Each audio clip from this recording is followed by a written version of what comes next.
An imposing combination of a punch clock and a payphone is looking down at you from the wall. A note on the side says, "Tokens unavailable due to strike. Use change." The machine swallows your coin and seems to be waiting for your next move. It's unclear whether you actually have muscle memory.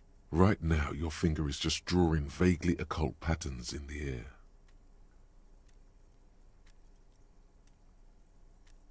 Undoubtedly, no. Sure, why not? Muscle memory is a tricky thing. Nothing tricky about that. You just do, fail, repeat, until it works. All it takes is motivation and practice.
Container, I'll turn you nice and red. Container, put the logos on.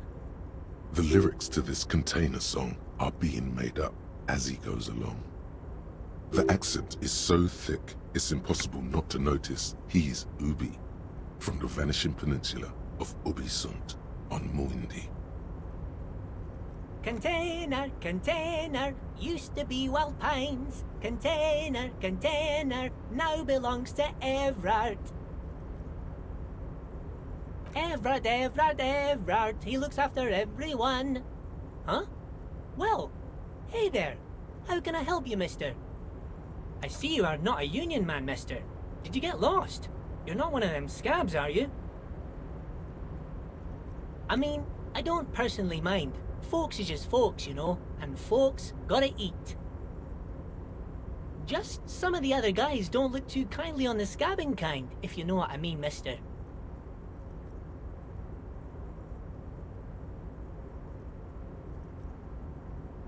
Oh yes, born and raised in Arish, mister. Mum had to leave my dad after he got a bit violent. Took us here to the new world. I was about 10 then, too old to lose my accent then. People say us Ubis are up to all sorts of trouble with sheep and other animals and whatnot. I just want you to know there was never any of that where I come from. No sir, those are just nasty rumours. Oh, I'm just making some covers for them containers here. Yes I am. So it's easier for the crane operators to spot them. Everything is so pretty and red. You and Leo look like brothers as you glance around with similar childlike wonder.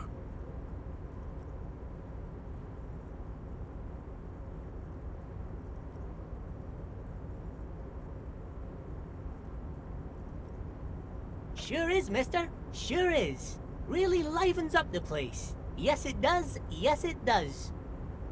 Oh, most of the guys are down at the gates, keeping the scabs from coming in. We're on a strike. The whole union is. You don't have to work when you're on strike. Ha! We haven't worked for 2 months now. Not everyone is down there, of course. Mr. Evrard is in his office, where he always is, and Jean-Luc is guarding the gate. But Titus and his boys got into some drunken trouble and Evrard sent them on a nice vacation, for a week or so. Oh, I'm not really supposed to talk about that. That's union business. Him and his boys stirred up something in town. Probably drank too much and got into a fight or something. I heard Mr. Everett telling them to take some time off. No, I don't think they killed anyone. Let's better talk about something else. Titus and his boys do good work. I don't want to get them in trouble over a little drinking. He probably doesn't know anything anyway. Who in their right mind would tell him? Yes, yes. Everybody needs a job, and this is mine. I'm Leonard, by the way. Leonard Bellick. But everyone calls me Leo.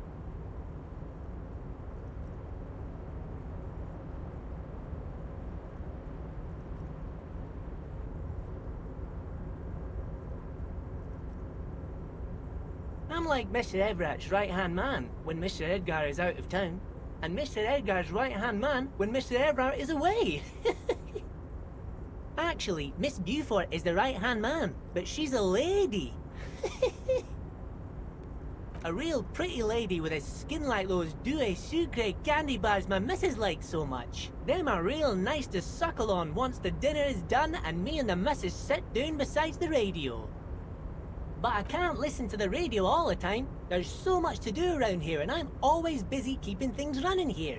Yes I am, yes I am. Oh, Lizzie, she is a real sharp tool. Mr. Everett put her through some fancy school and everything, east of the river. 4 years she was gone, and when she came back, she was all fancy and lawyerly. He respects that word. That's obvious. But she's a real nice girl. Grew up in this here neighborhood. Knows everybody and gets along with everyone. Real pillar of the community one day, I'm sure. If me missus and me was to have a child, I'd be real happy if she turned out like her. But she can't have kids. Dr. Lemaitre said so. And she knows about such things. Been a doctor for almost 50 years, she has. So Everett trained a lawyer named Miss Beaufort.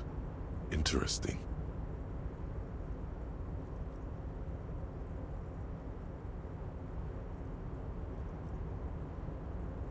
Well, thanks a lot. Coming from you, it means a lot, really. Sometimes I feel some of the guys don't really get how much I bust my ass for them here. But you guys are alright. Oh, yes, yes. I leave all kinds of notes for myself. That old head of mine ain't so good at keeping things in no more. I almost forgot about the borscht. Oh, yes. I've been taking special whirling borscht to the men every day since the strike started. It's very, very good. Makes a man feel so warm and happy. I feel like I could take on Mr. Renadan's boar dogs every time the lunch is done. Power borscht, huh? Never heard of a borscht that turns little guys into dogfighters. Alcohol, however. Yes, yes. I'm taking it to them. The borscht keeps them happy and in fighting spirits. Makes you all warm inside. They brew it in the whirling in rags. Oh, the whirling's cook. He makes it. Them is always talking with Mr. Manana in that weird language and laughing together. He doesn't speak what we speak. He's from Grad. Oh, sure, mister. Sure. You do that. Yes, sir. He didn't actually understand what you meant, and now he's just nodding along. Oh, that one. That should be empty as far as I know. Lots of containers here have nothing in them. They're just waiting to be loaded up. Oh, you want Mr. Everett then? He's an awfully nice fellow, he is. Him and his brother are both nice fellows. They've lived their entire lives in this here neighborhood. Guys like Mr. Everett and Mr. Edgar, his brother, are real good guys. Made Martinez what it is today. Mr. Everett and Mr. Edgar and I went to the same school we did when we were boys. Oh, Mr. Evra is where he always is. In his office, of course. Bye-bye now.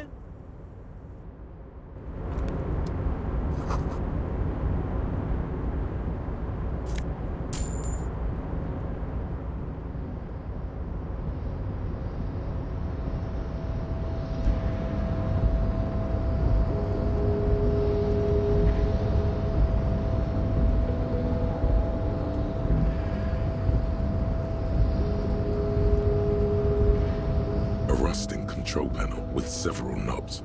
2 buttons marked Marsh and Arrête are faded with use. It seems to control the large crane above. A container is attached to its hook block. Marsh on, Arrête off. With a loud grind, the crane shifts overhead, moving a massive metal container through the air.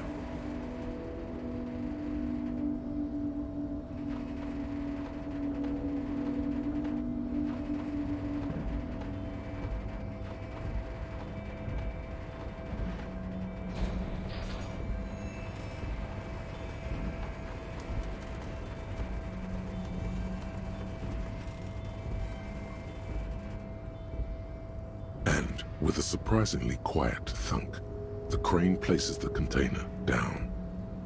The harbor sleeps as the strike rages in the distance. The crane can rest again, now that its purpose has been fulfilled. Moving this container, of course. For this purpose it was built. For this purpose it has acted, and now it will rest. The crane does not return to its original position. It does not move at all.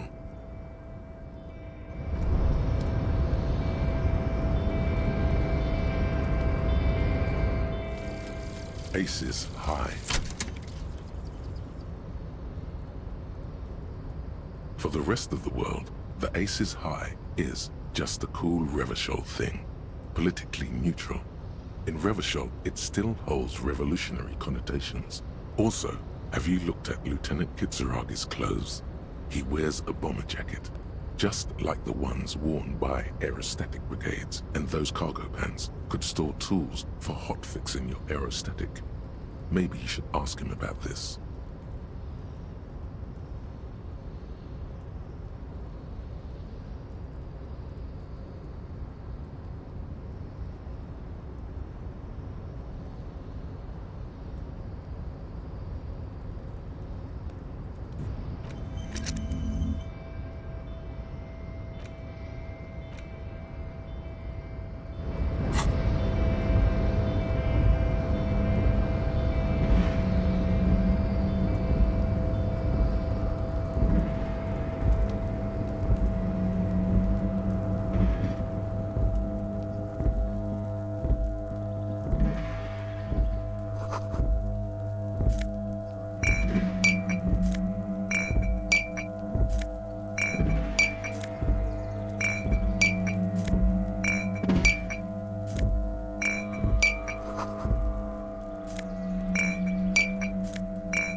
This is the night watchman's booth.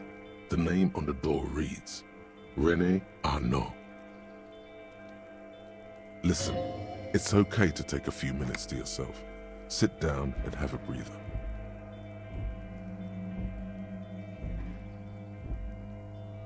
Nothing incriminating catches your eye.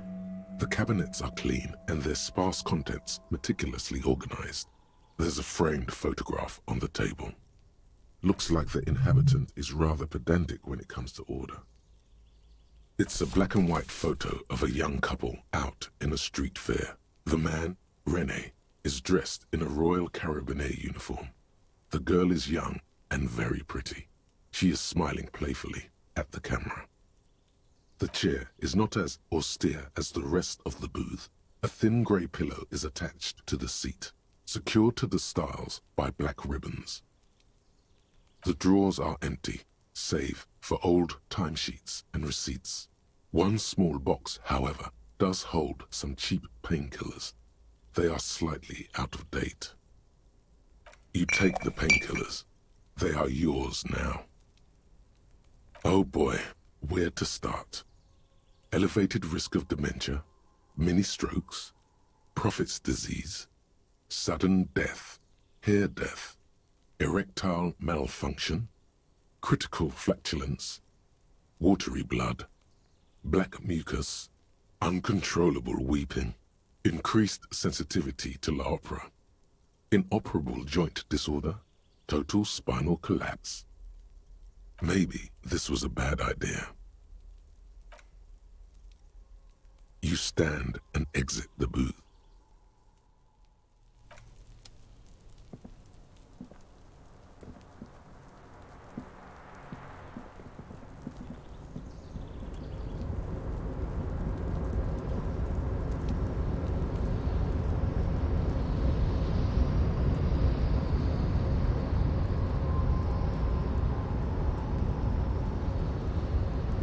Before you stands a cargo container, just one of many in the yard.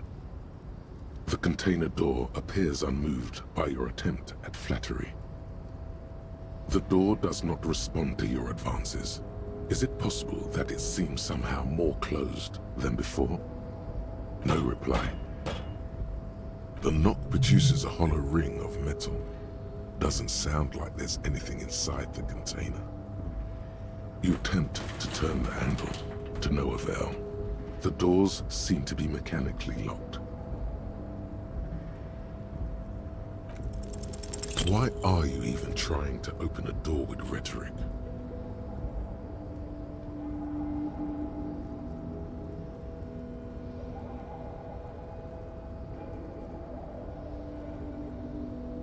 Have I been summoned? No one needs you. Go away.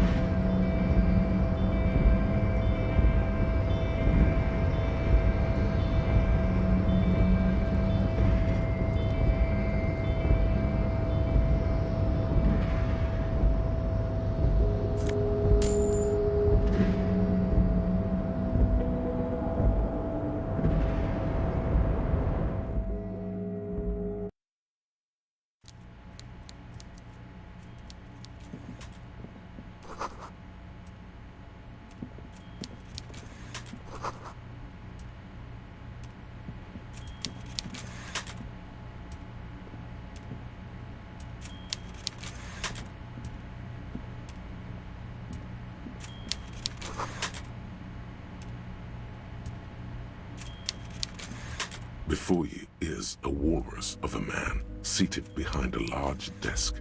He looks up from his work, not the least bit surprised to see you. With great effort, he straightens himself up in his chair, yet says nothing. He simply stares at you. Welcome, Mr. Dubois. It's good of you to stop by. Please, have a seat.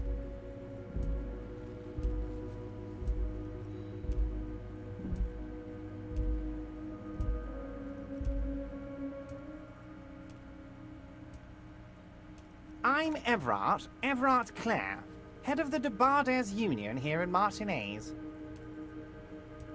I'd offer you my hand, but unfortunately my health prevents me from getting up. You understand? He looks extremely comfortable. The tiny folding chair, on the other hand, looks like a torture device. Forget about that. What's with this Dubois stuff? You're getting some seriously bad vibes from that name. Please, Mr. Dubois, let us converse in a civilized manner, as equals. Take a seat. I insist. Very well, Mr. Dubois. I respect a man with strong convictions. I, too, have convictions. One of which is that I will not engage with any man who won't face me at eye level. Should you find yourself more amenable in the future, I'd gladly resume our conversation. But until then, I'm afraid I must ask you to leave. You're no Titan of Felician, buddy. He's got you in a fork. Sit down or leave. Excellent, Mr. Dubois. I can see that you're a reasonable man, and reasonable men can be of great use to one another. So tell me, how can the head of the Debarders Union help a representative of the Revachol Citizens Militia today? The chair you're sitting on has got to be the most uncomfortable chair in the world. It's violating your backside. Oh, by the way, I heard you got a rather rude reception from a certain Lawrence Gart. Some people have no manners, it pains me to say. This should take care of that nonsense. It should be sufficient to cover your expenses for a few days and patch over your differences with a cafeteria manager. Go ahead, take it.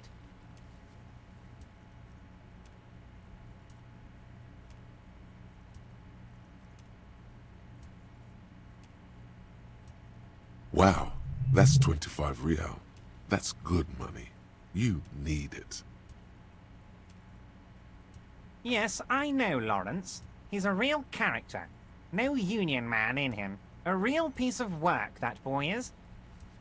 With a grin, he points to the checker game. It's like you're on a game show. At least don't thank him for it. Okay, okay. I respect a man with principles. No handouts, then.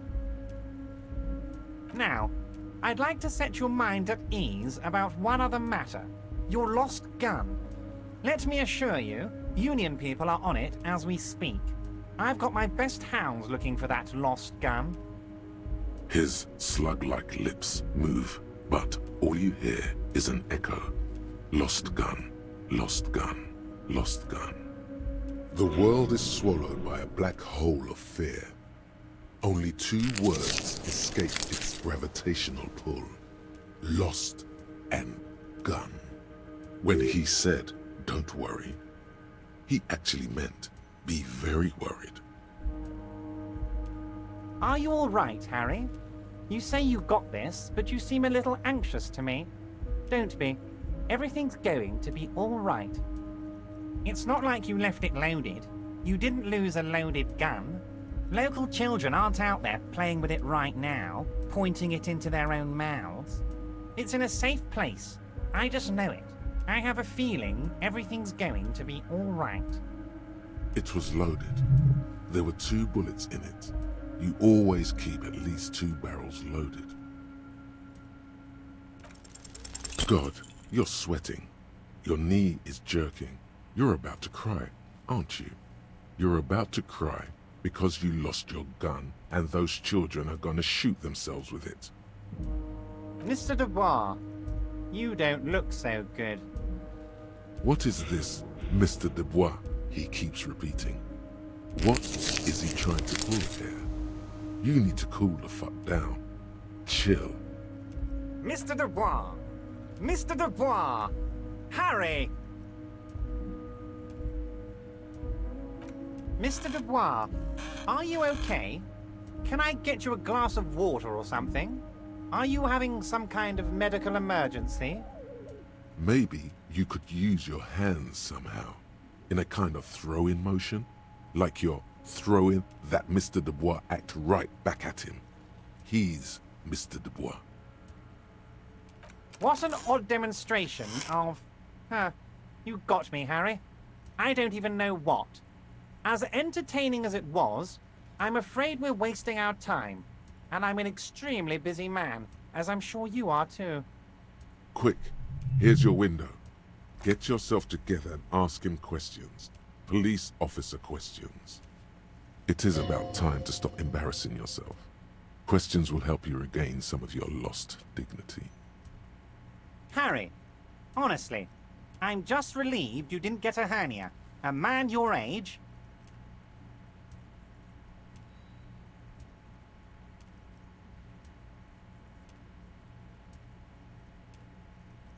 Yes, Harry. You are obviously in peak physical condition, and I salute both your initiative and your physical prowess. Very impressive, Harry. Very impressive. Anyway, I assure you, I am a very well-informed man. Information reaches me before I even get the chance to request it. Of course, let us dispatch with the formalities. You call me Everard, I call you Harry. My God, so it's true. I didn't want to believe it, but you are a fantastic science fiction amnesiac cop, aren't you? What are the odds of that? It might be a good idea to hide your confusion. I mean, see what his game is first. So good to hear that, Harry. Apparently my sources were wrong. However, if you did have a spot of memory trouble, I could help you out. With my big fat folder.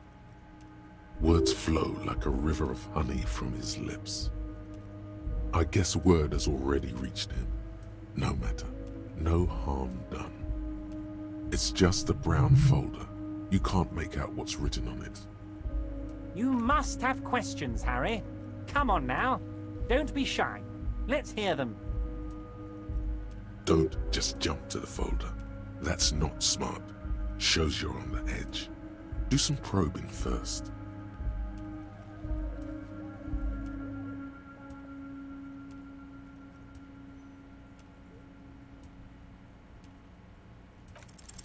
Everard's large hands are covering the folder, but the look on his face says, I know everything about you, Harry. Oh, Harry. Oh, wow. This is really something. So how about it, Harry? You need assistance, I presume? Ah, this? My friends in your organization gave it to me, Harry. This translates into, haha, you guys are so corrupt. It's Harry. Harry Dubois.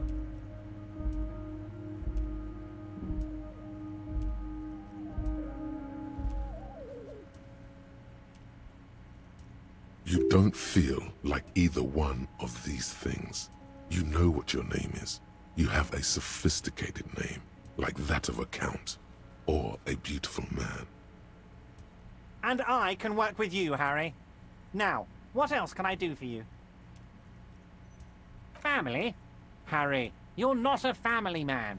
There's not one peep of family in here. Unless you think you're a family man. Do you strike yourself as a family man, Harry? That's why I like you, Harry. A good man knows both his strengths and his weaknesses, and you, my friend, you are one of the all-time greats. Well, Harry, if I were to sum you up in one word, it would be apologetic. Well, you sure come off as very confident in all our interactions, Harry. You're a real man's man. Of course, Harry, of course. Let's not linger on personal details and amnesia. You wanted something from me. Let's hear it, Harry. Of course, Harry, of course. Let's not linger on personal details and amnesia. You wanted something from me. Yes, your lost gun. My best men are on it. They're turning every stone, searching every playground, asking kids, grandmas, everyone. Your gun will be found, Harry. Let me assure you of that. It's just a matter of time and The only way to find it seems to be working with him. He might even be holding your gun hostage.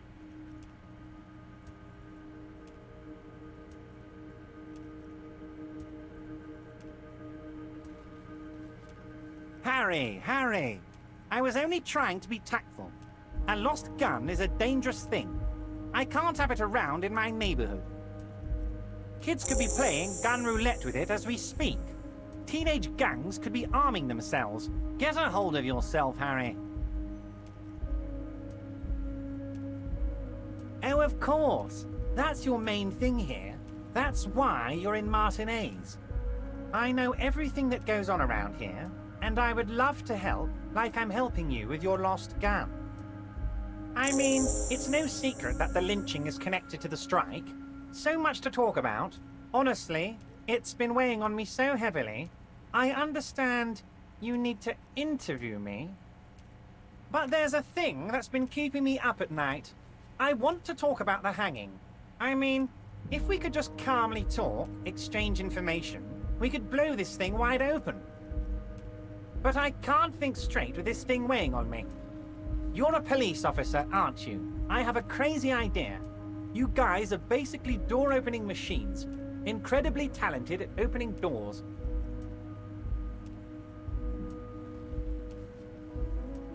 Oh, you're being too modest, my friend.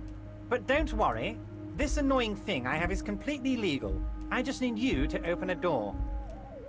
An excellent opportunity presents itself, sire. You could win the trust of the arch-liar, pretend to play into his hand. Then, should you wish, bend his efforts towards your own. Harry, my dear friend, I am what people call a local bigwig. I know everything that goes on in Martinez. Oh, no one's. It's just a weasel. A weasel lives there. Nothing for you to worry about. A loud blabbering weasel. When weasels feel no one is watching, they start acting foolishly. Just go there, unlock the door, and leave it open. It's been such a burden on me, Harry. I just want this to be over so I can discuss business with you. Harry, I'm a very busy man, and more importantly, I don't have that extraordinary physique you do. You look like you could run around all day. Fantastic, my friend.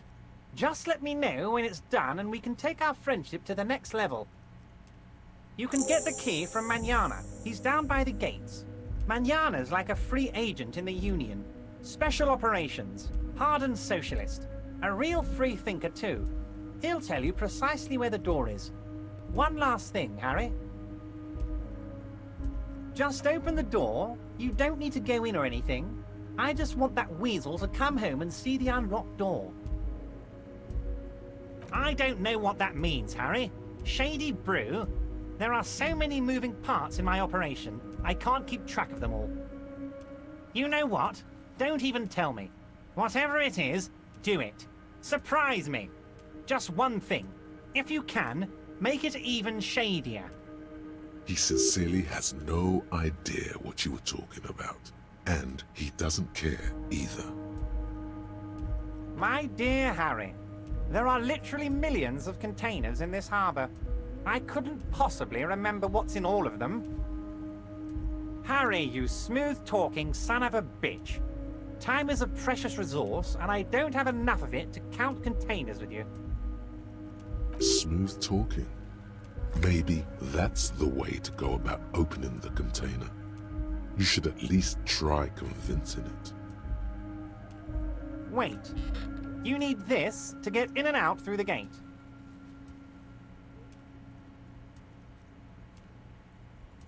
Here, you're one of us now. A real red and white Union man. Take care, Harry.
before the cargo container.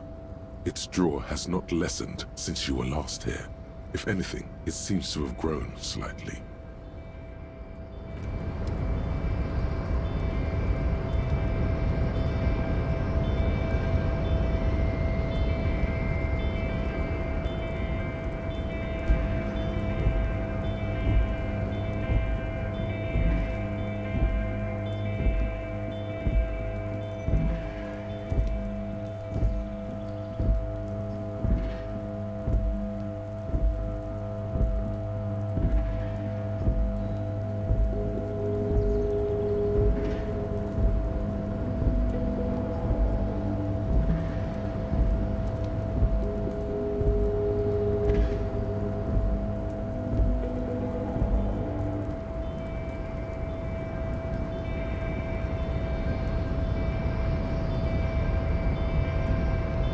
A rusting control panel with several knobs.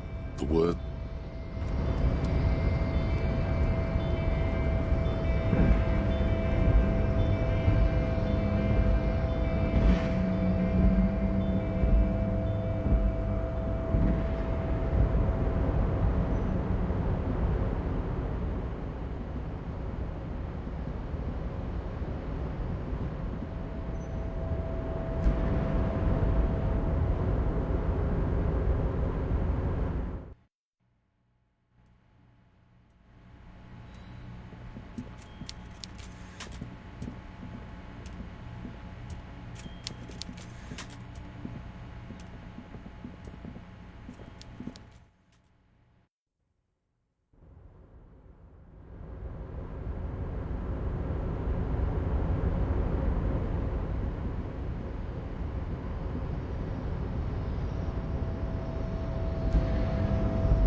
rusting control panel, no screech of metal.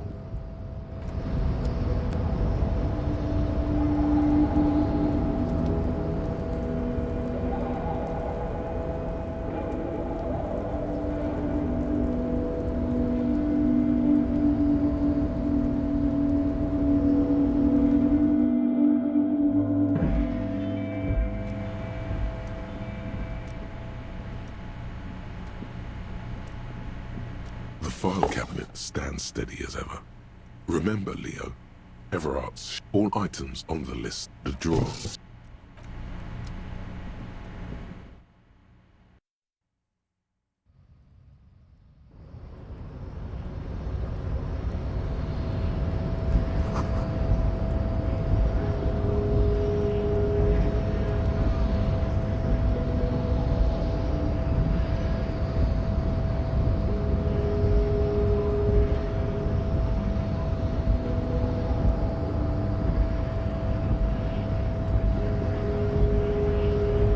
Scab? You're hazy on the notion of a scab. Smells like politics, though. Maybe it's got something to do with the flask he reaches for from time to time.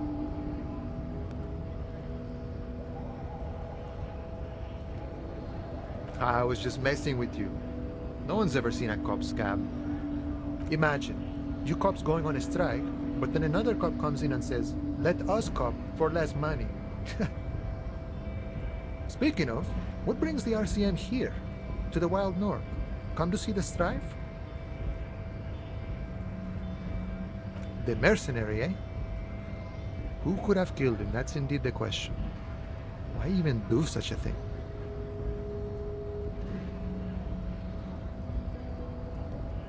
What a thought! Why would noble workers resort to such a thing?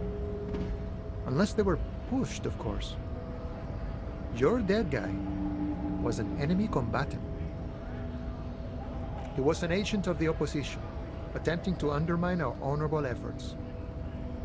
I ain't the murdering type, but that's just me. Large organizations like our union have all sorts of men. with all sorts of skills. He's not lying about not doing it himself. No problem. I wish the best to you in your search. Sure, I'm glad it's not my search.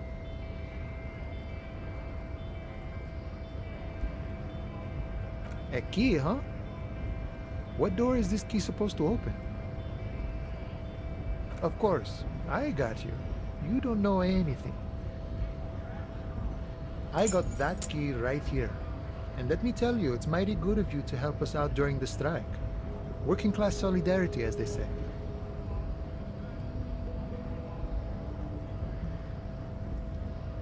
I knew this man was a commie. And it's a good thing you're doing too. Thanks. What you're looking for is a basement door behind the greenhouse. That's behind the whirling in rags. That's all I know. Our organization is what you call compartmentalized. Means we keep out of each other's business. The janitor gave it to me. Nice fella. We talked about life and things that really, truly matter. None of this mess we're in, this jiving and juggling. What's it for? To feed our children, I guess. I'm more of a philosophical dock worker. I like to talk about the big picture stuff. Who I am, who you are, what we are fighting for.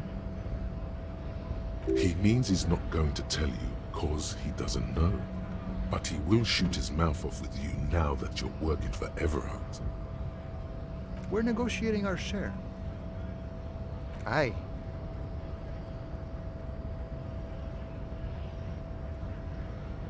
This stuff, they already covered.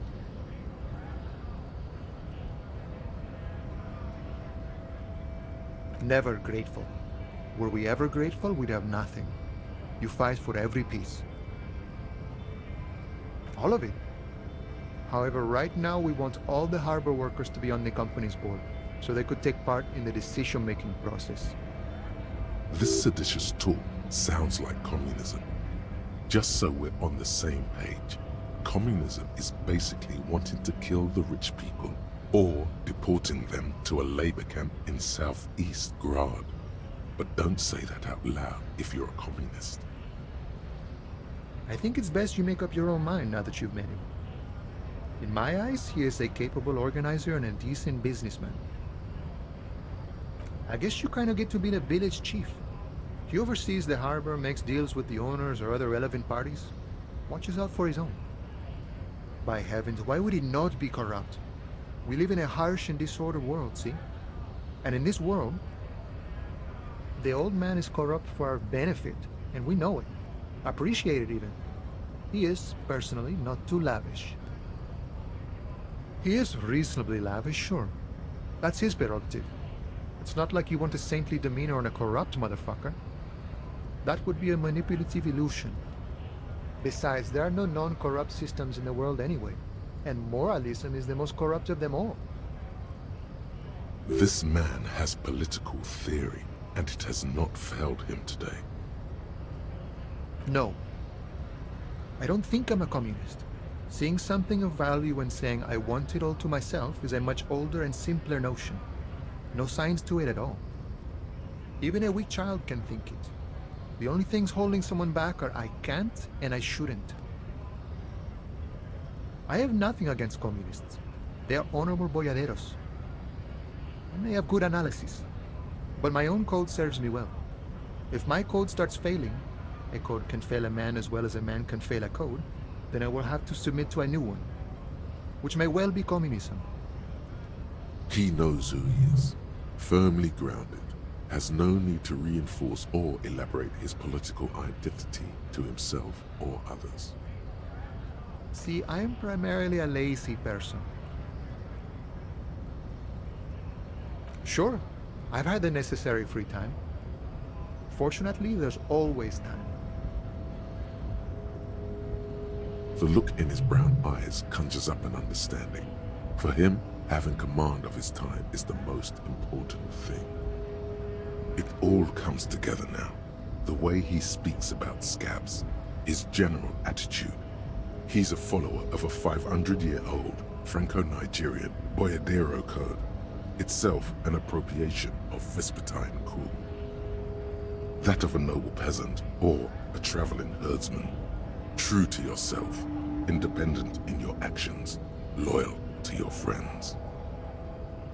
No. No.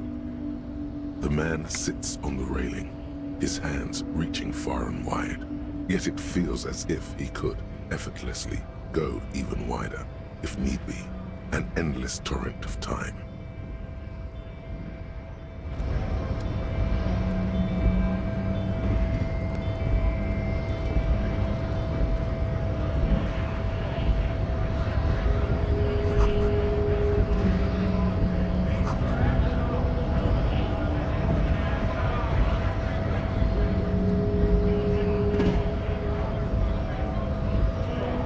Bastards!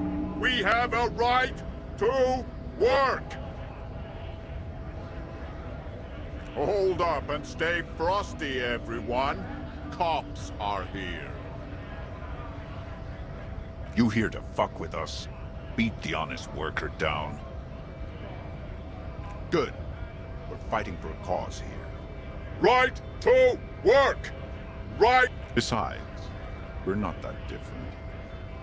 It helps if people see us talking, cops and strikebreakers together.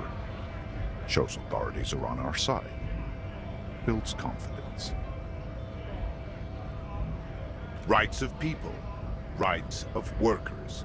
To have gainful employment. To make a salary. And feed their families. His manner of speaking is wooden, the tone of voice bland and uninspired, almost as if compiling replies from a set of learned phrases. Might be time. Don't let the fat bastards tread on you. Cops tend to side with the higher-ups, but you're essentially still workers. I don't trust cops, but I can see you understand the right to work! Right to work! Maybe you should ask them the questions, like why we're not allowed to make a living here. Shame on you! We have families to feed, you piece of shit. So do we, Scab.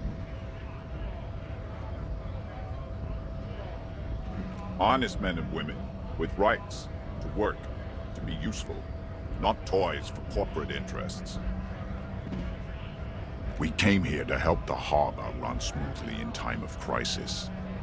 If union fucks don't want work, they ought to let in those who do want work.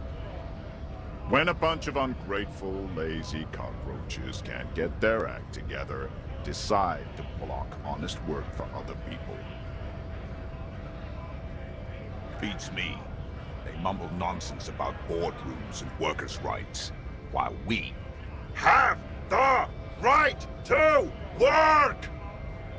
When the man moves around, you perceive some serious abs underneath his tight-fitting shirt. This man is in shape. There's something odd in the way he carries himself. His set of clothing looks vaguely mismatched. The different pieces of the attire seem ill-fitting. His shirt is far too small and an unpleasantly tight fit, while the overalls, held up by a belt, seem to fit a man with much more corpulence. He ignores your question, choosing instead to turn to the emaciated workers, raising both fists in the air. The clothes are obviously not his. Silence is the answer. There's something off here, but he won't say what. We were promised work. We'd be in there, working, if the bastards hadn't shut the gates. Main gate's locked. Would take heavy ordnance to bust it open. Could try to get in through the secretary's office. Door's locked. The guard's blocking the way to the access panel. And I don't mean the scrawny mess punk either. I mean head measurer. Or whatever he is. Why don't you go arrest them instead? I'm sure they've done plenty of criminal shit. They have that look. Wait! They might go home eventually, or get drunk. Leave the access panel unguarded. or the company sends someone to reason with them. Unexpected situation, but we hold the pressure on until someone makes a mistake. Then it's our time. We strike.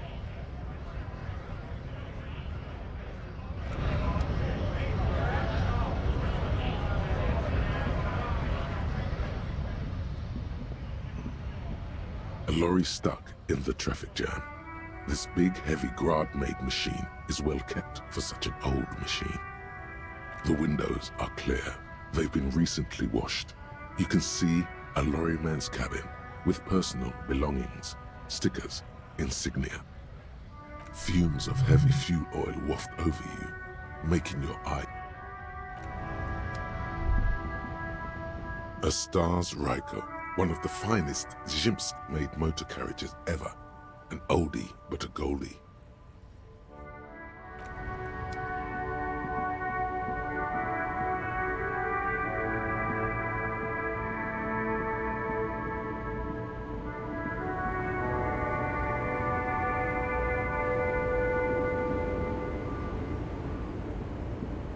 The small, wrinkled woman does not greet you. She nods along to something on her radio. A photograph is clutched in her hands, and there is a warm smile on her face. The photo, an ambrotype from the turn of the century, as golden as her smile.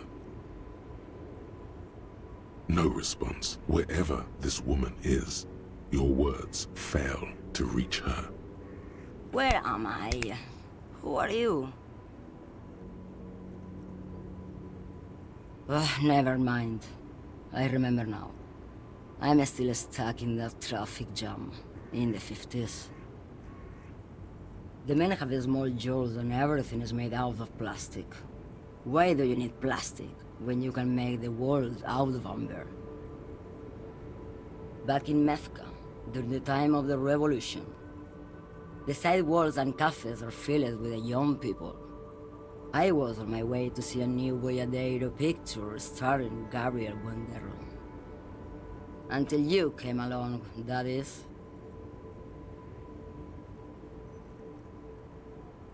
This is Gabriel Buenguerro. A strikingly handsome man looks straight at you, his head crowned with a wide brim hat. His hair is dark as an oil slick, and his jaw the most perfectly chiseled thing you've ever seen. He was the biggest star of his day. Girls used to faint in the aisles of cinema whenever he came on the screen. And schoolboys used to memorize all his lines. In all likelihood, it's a world that's only ever existed in her mind. Someone was. They are someone's memories, boy. What difference does it make if it's me or not? They're beautiful. That is all that matters. Beautiful and true. And they will win. They're coming for this, you know? All of this. I wasn't dreaming. I was there, Loman. It was early spring, and the man behind the black sun had just come out. The posters were 20 meters tall. Everything was golden. While you, people, were tearing each other apart over your petty little revolution, in Methk, it was a golden age.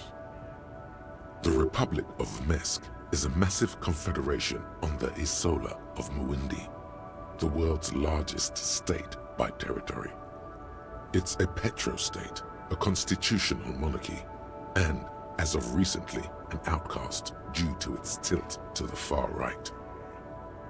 Why not, Harife? It's not like I have anything better to do in this hellhole. Diamonds? Of course not. But wouldn't it be marvelous if I was? Whatever stupid things they put in the lorry, I imagine. I quit concerning myself with that a long time ago. Besides, I don't drive the lorry for the cargo, if you know what I mean. She says that as if something narcotic is the real reason. Oh, It's so much more than a high where I go, Herife. It's low. I go to the bottom.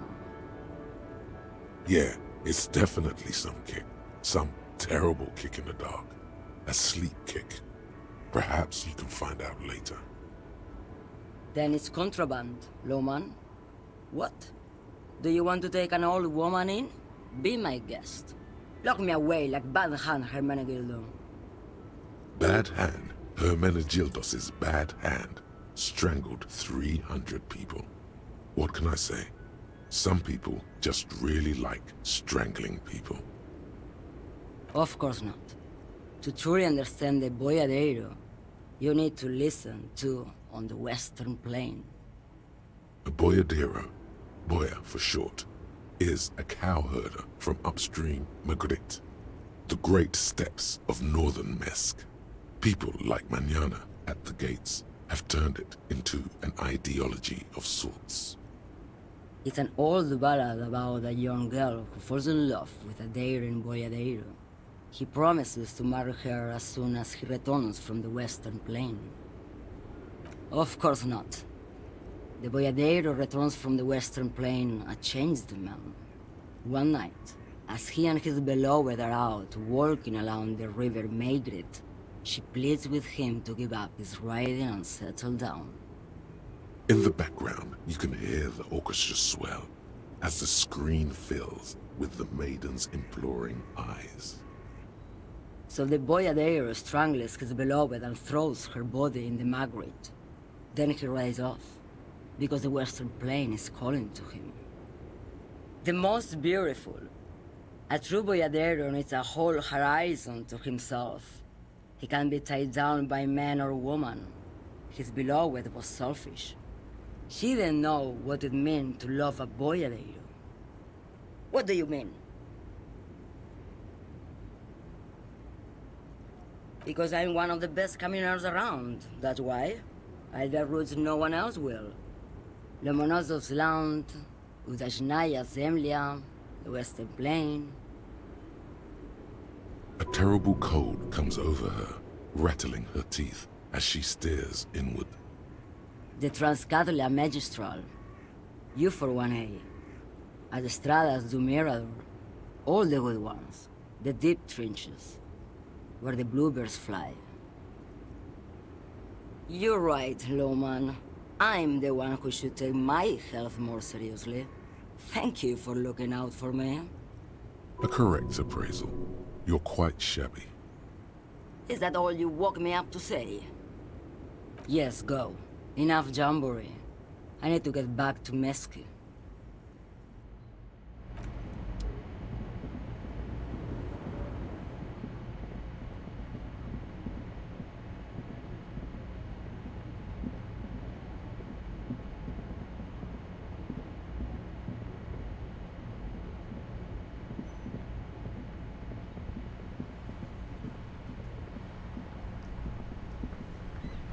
I am a gander and a hunter and a gatherer.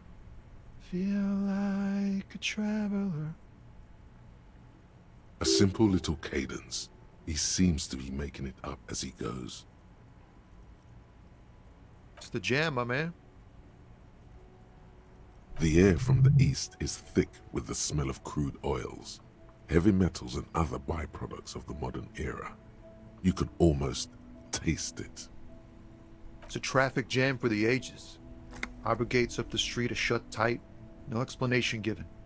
Workers on strike, scabs agitating, an all-around clusterfuck. Meanwhile, we're all stuck here in long-haul limbo for days upon days upon days. Upon days. Yeah, exactly. It's official. He too agrees. This is the antechamber of the afterlife. Feels like forever. Like I was born on this here roundabout and this was all I ever knew. Just me and the metal and the tires, the oil and the fumes of mazout. Yeah, imagine. It's been a whole week already. So tell me, what do you need? Nope, don't smoke. Some of the other drivers do though. There's still a few around, waiting for the jam to disperse. Or waiting for the sweet release of death. Hey, isn't he like smoking right now? The smell is in the air. Okay. But this is my last one. And it's a bad habit. You should quit before both of us have lung cancer. Huh? Oh. No, I ain't got any money. They don't want to pay for unfinished work. The bosses, man. Makes sense. It sucks is what it does. It's like, whatever's going on over at the docks. Workers got a blockade set up, making demands, no way in or out. Some pretty wild stuff, I hear. Like a giant new power crane in half the company? I forget what exactly. Good on them, I guess. I've heard talk there's a company rep in town, too. Like, a strike negotiator type. They'd know what's up. Precise demands and so on. They want to keep that money flowing in, my man. Ka-ching. He doesn't blame them, but he's not on their side. That's for sure. Anything else? Yeah, this ain't really my area of expertise. I just do my job and get paid. I have things to do and places to be. All of us do. Us lorry drivers. Camionneurs. You still hang around here waiting for this mess to end. Most have scurried off somewhere to get drunk or high. Or laid. Not that I blame them, really. Not my thing. Chasing transient pleasures is a drag these days. I prefer the examined life now. Thinking, reflecting, observing. What's better than chasing transient pleasures? The more transient, the better. When one's ended, you can get onto the next one. He tries his best to look nonchalant, but there's a rigidity in him, as if trying to conceal something warm and deep beneath a cool exterior. Oh, high-grade narcotics, illegal firearms, stuff like that. Relax. He's merely joking. Ha! No, I'm joking, my man. Found runs a nice, clean business. This haul of cargo is mostly sporting goods. You know, tracksuits and that kind of thing. They usually get shipped to Grad in the Occident, though we've been making headway in the Il-Moran market lately. We're pals and all, but I can't just freely hand out the merchandise. The bosses won't be happy. This rockin' beauty. Sure is, like a rash you can't get rid of. You interested in heavy-duty cargo machinery? A motor lorry, also called a camion, on Caillou and neighboring islands. This one looks roughed up enough to be some sort of found rust bucket. Maybe the A6? Good eye, my man. Yup, she's an old one, but reliable. Me and her spent a long time together. Not unless they've illegalized sports equipment while I was on the road. The man taps his fingers rhythmically against his arm. Ease into it. Don't go too far. This seems like a personal matter. Cool, cool. We all want to know each other, know each other's woes and all. But people, man, they have slippery souls. Just like that, he slips out of your reach. It is possible the yelling didn't help. Don't be a stranger.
Can I help you?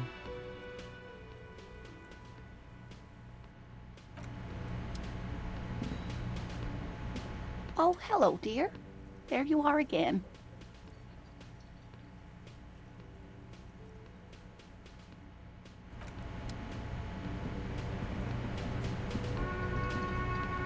A thin man is smoking below an exhaust hood, occasionally sipping from his mug. This must be the Whirling's cook. As you step in, he nods toward the table and says something in a completely foreign language. The only words you can make out are Garansi and Kubek. Okay, it's definitely not his name. Whatever you do, please don't call him Garansi Kubek. Please, it's not funny. The man puts his cup down and replies something, his left hand drawing arcs in the air. He looks up at you, then looks away quickly, shrugging and muttering something to himself. Shrugging is an international sign for, no, I don't know what's behind that door. The mention of mañana gets his attention. He smiles and delivers a whole slew of unfamiliar words and lively gestures. Then he falls silent again. The man says a couple of sentences in that strange language of his and then seems to wait for you to speak. I'm pretty sure he asked you a question. He doesn't know your language. You can just say something cool in return. Boss need more vodka?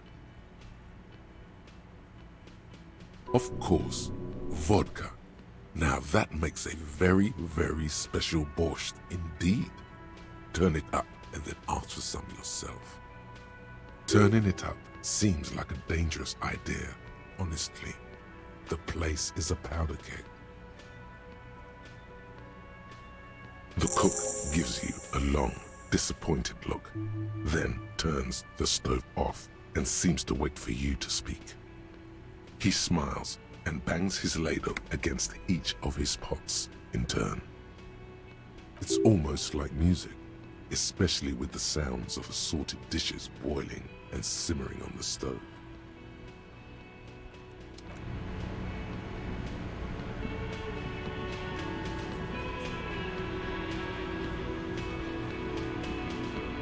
Let me handle this. Detective disorientated. Are you still wondering where you are? This is Martinez, in case you've forgotten. I advise you not to overstay your welcome. Her entire character has shifted. This young woman is cold as ice. That's right.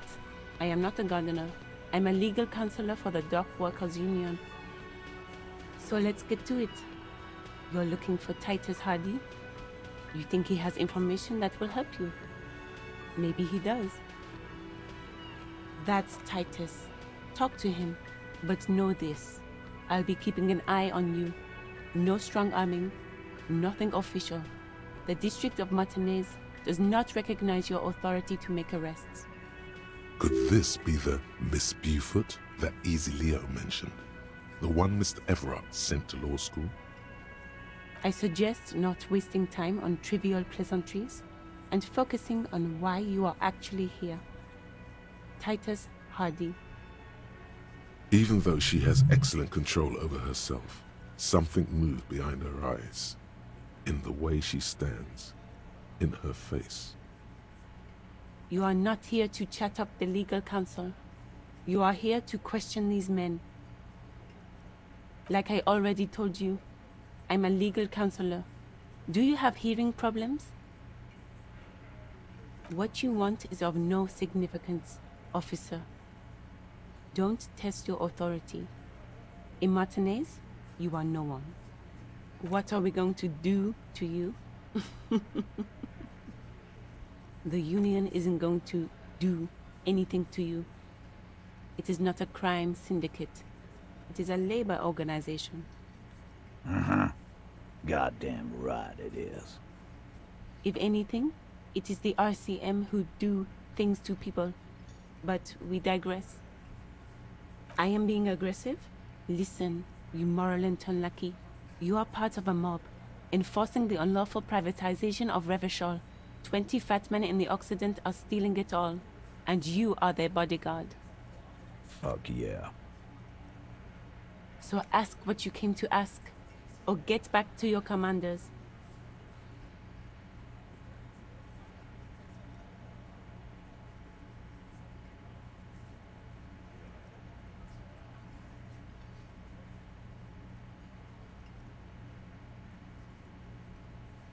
Get sober. Do your job. Ask your questions and get the hell out of Martinez.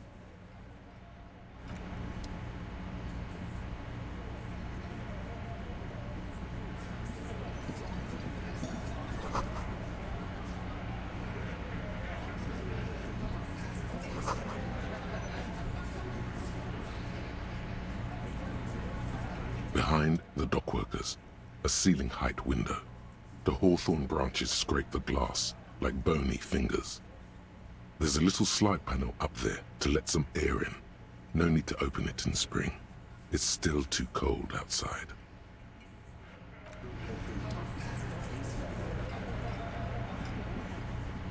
This is where you say your bed.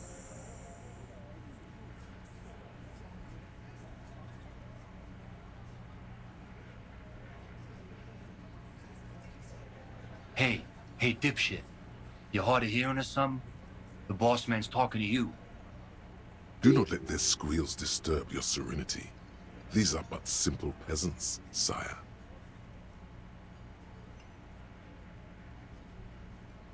What, is he fucking kidding? This guy high or something? Hey, asshole, up here. We're talking to you. Oh, this is about him. A real looker, that won't. You sure took your time, huh? Waited for him to get real ripe and pretty for you. Oh, he was a real pretty boy. Hanging up there, letting out that pretty boy smell. I can't for the life of me understand why you did it. I mean, I would have just left him up there. You must really like cleaning up other people's shit. You might want to start asking your questions now. It's not going to get better than this. Do a head count first. Connect these men to the tracks you saw in the yard. Chances are they're going to match. Starting from the right, boot size 44, blonde man, in his 30s, overbearingly masculine. Sitting on his right, standard working boots, size 45 or 46, eldest in the room, probably mid-50s, smoker, quiet. Across at the other table, hobnailed working boots, size 43, gang tattoos, Mesk or Sarah Mauritian, in his late 30s, early 40s. He spent his youth in Villa Labos, a housing project in the Jamrock Quarter. There were incarcerations, hard to say what else. The ink is fading. And then, standard working boot, steel reinforced toes, size 46, the big dick, wide at the shoulders and lean at the hips, rugby cap, fingerless gloves, and numerous scars, a little under 40. The emblem on his vest says Rowing Club. A little patch below it reads T. Hardy, Captain. In the far corner, standard working boot, steel reinforced toes, size 44, 40-something, non-alcoholic beverage in hand. You squint. Is that a plectrum? On his neck. Forget it. It's not important. Let's call this one the musician. Size 41, with the light step. Not a child, after all. An older man with a rat face, mean, watery eyes, and 2 front teeth missing. In the middle, heaving and wheezing. Big guy, boot size 46, deep marks. Probably carried the victim over. He, alone, is 130 kilos. Add the man in armor, and you could easily exceed 220. In conclusion, these 7 are the actors on the crime scene. The footprints were theirs, but there's a discrepancy. Exactly. You've stood there for about 4 seconds, not saying anything. Hit them with questions. Where's the 8th Hardy? The fuck is with you, fella? What are you talking about, madman? There's no 8th Hardy Boy. There's 7 of us and we're all here. Or what? You want to be the 8th Hardy Boy? We ain't hiring. Actually, boss, we've been talking and we think she could maybe... She? So there's an 8th Hardy, and it's a Hardy girl? Who might it be? Elizabeth? The gardener? Shut the fuck up, Glenn! I do the talking here. Now what the fuck do you want, cop? It has to be good if he won't let you pursue it. Sorry, boss. The pretty boy. You really love talking about him. Evidence. Show them you have it. It doesn't have to be conclusive.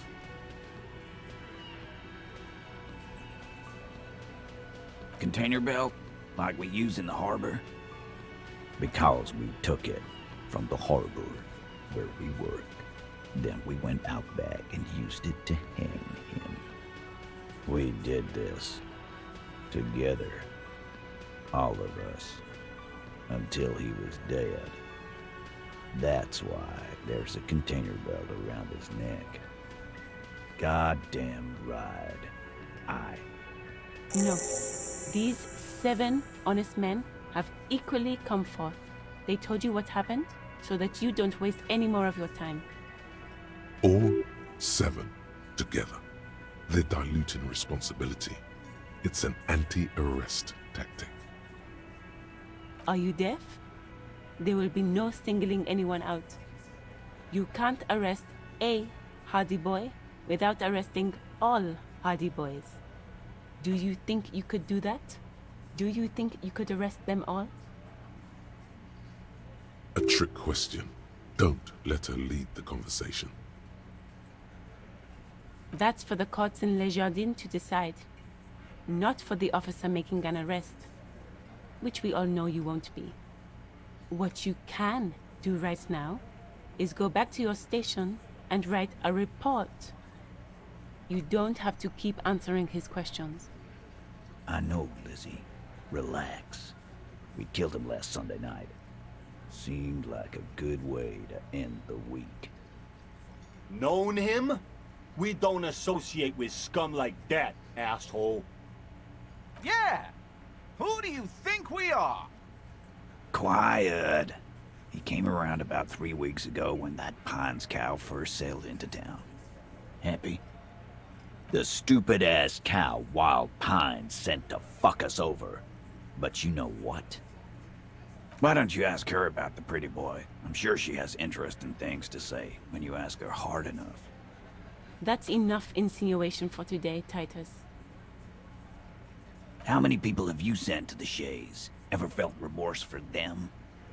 Chaise électrique is the method of capital punishment in Revachol under the Coalition.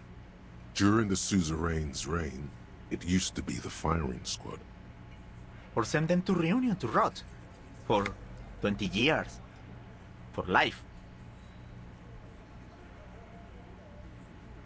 But you see, a lawman, is something people agree upon. And here in Martinez, we agreed that this man had to die. Why? 'Cause he was worthless mercenary scum. And he stepped out alive in my town. And he stepped out of line. The kind that shows up when you start a strike. The experienced kind, too. Had Cohoy and Semenine written all over him. Ex-Oranese Special Forces. A live grenade, right here in our bar. I can't prove it. But I know he was sent by the Wild Pines. They hire merc shit like that. Story of every strike from here to Samara. 'Cause one night, he walked straight up to the mic and said, "I'm RNA's goddamn special forces, and I'm gonna fuck you all." Yeah, really. Had a gin and tonic up there, sang some RNA's paratrooper song, and said he's gonna fuck everyone. We couldn't believe it either, but he fucking did, right there. Like some kind of animal. Sire, the tale is true. This is a serious violation of the karaoke code. Wrong. He harassed women, raped one, harassed workers, threatened to kill some as a warning. From rape to harassment to threats of violence. Why the strange de-escalation? He regrets mentioning it. Hopes you didn't notice. To kill us all, if we don't open the gates, if we don't let the scabs in, if we don't bend over. That was before he started coming here. Yeah, he said it was his favorite joint now. Started coming here every night. Drinking, grabbing girls. Grabbed one of ours mid-karaoke, right there on the stage. Yeah, this girl's on the mic. A beautiful girl, young. Gets into the second verse of Lover Lake. The fucker grabs her legs, starts screaming. "Show me your cunt! Why don't you show me your cunt?" Then, he gets knocked on the head with a wine bottle. Doesn't even fall down. Aren't you fucking listening? My man is talking to you. He took care of it. They got the girl out before anything else could happen. Yeah, me and Eugene got her out. Aren't you fucking listening? There's something odd here. Seems like they don't want to talk about that rape Titus mentioned. Why not? This is a serious allegation. Make them talk about it. No. You're not getting the name. That's a Martinez matter. And I'm not discussing it with you clowns. There's nothing you can do for now. He's stonewalling you. We hanged him up by his neck until he got real still. Wasn't that obvious, Copper? Didn't they teach you anything at the cop school, idiot?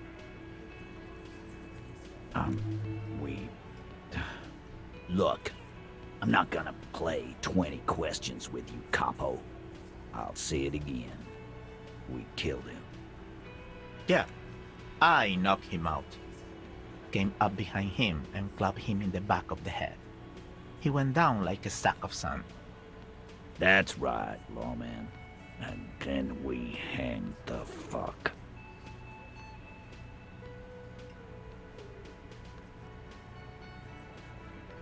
Make them a bit more uncomfortable first, then see if it all adds up.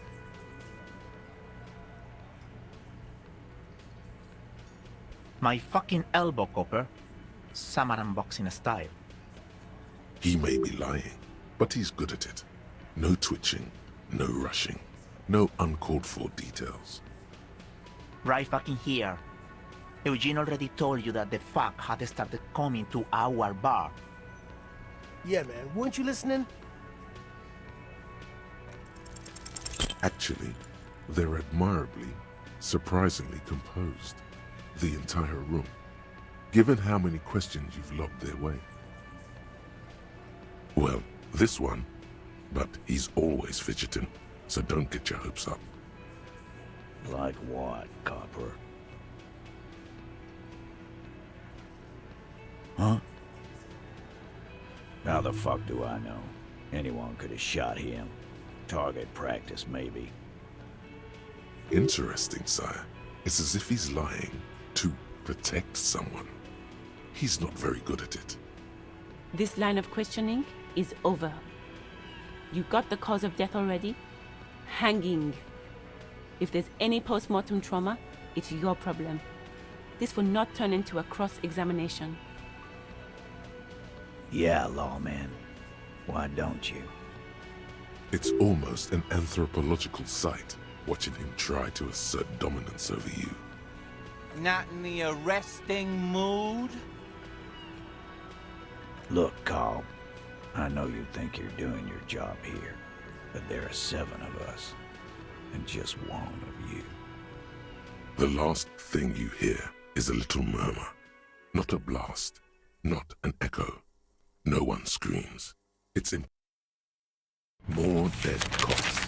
Bad news from the district of Martinez, where the body of a police officer was found floating in a canal.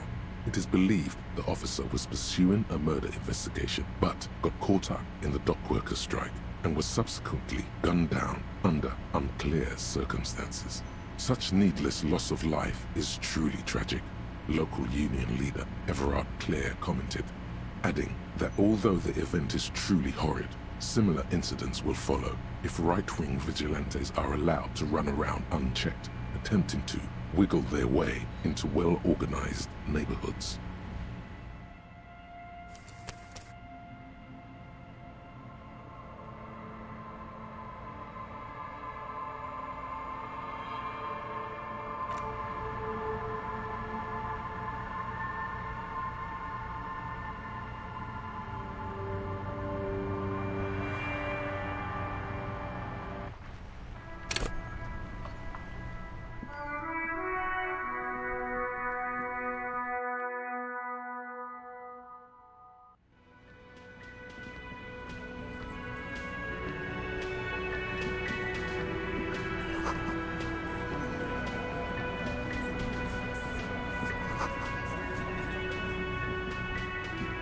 Let me have Detective Her entire character has shifted.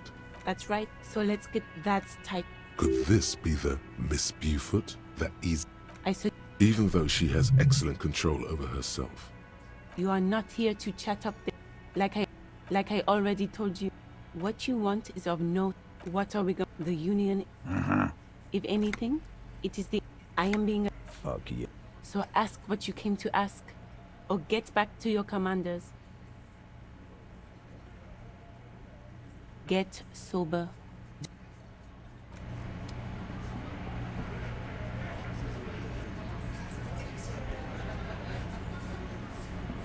This is where you say your bit.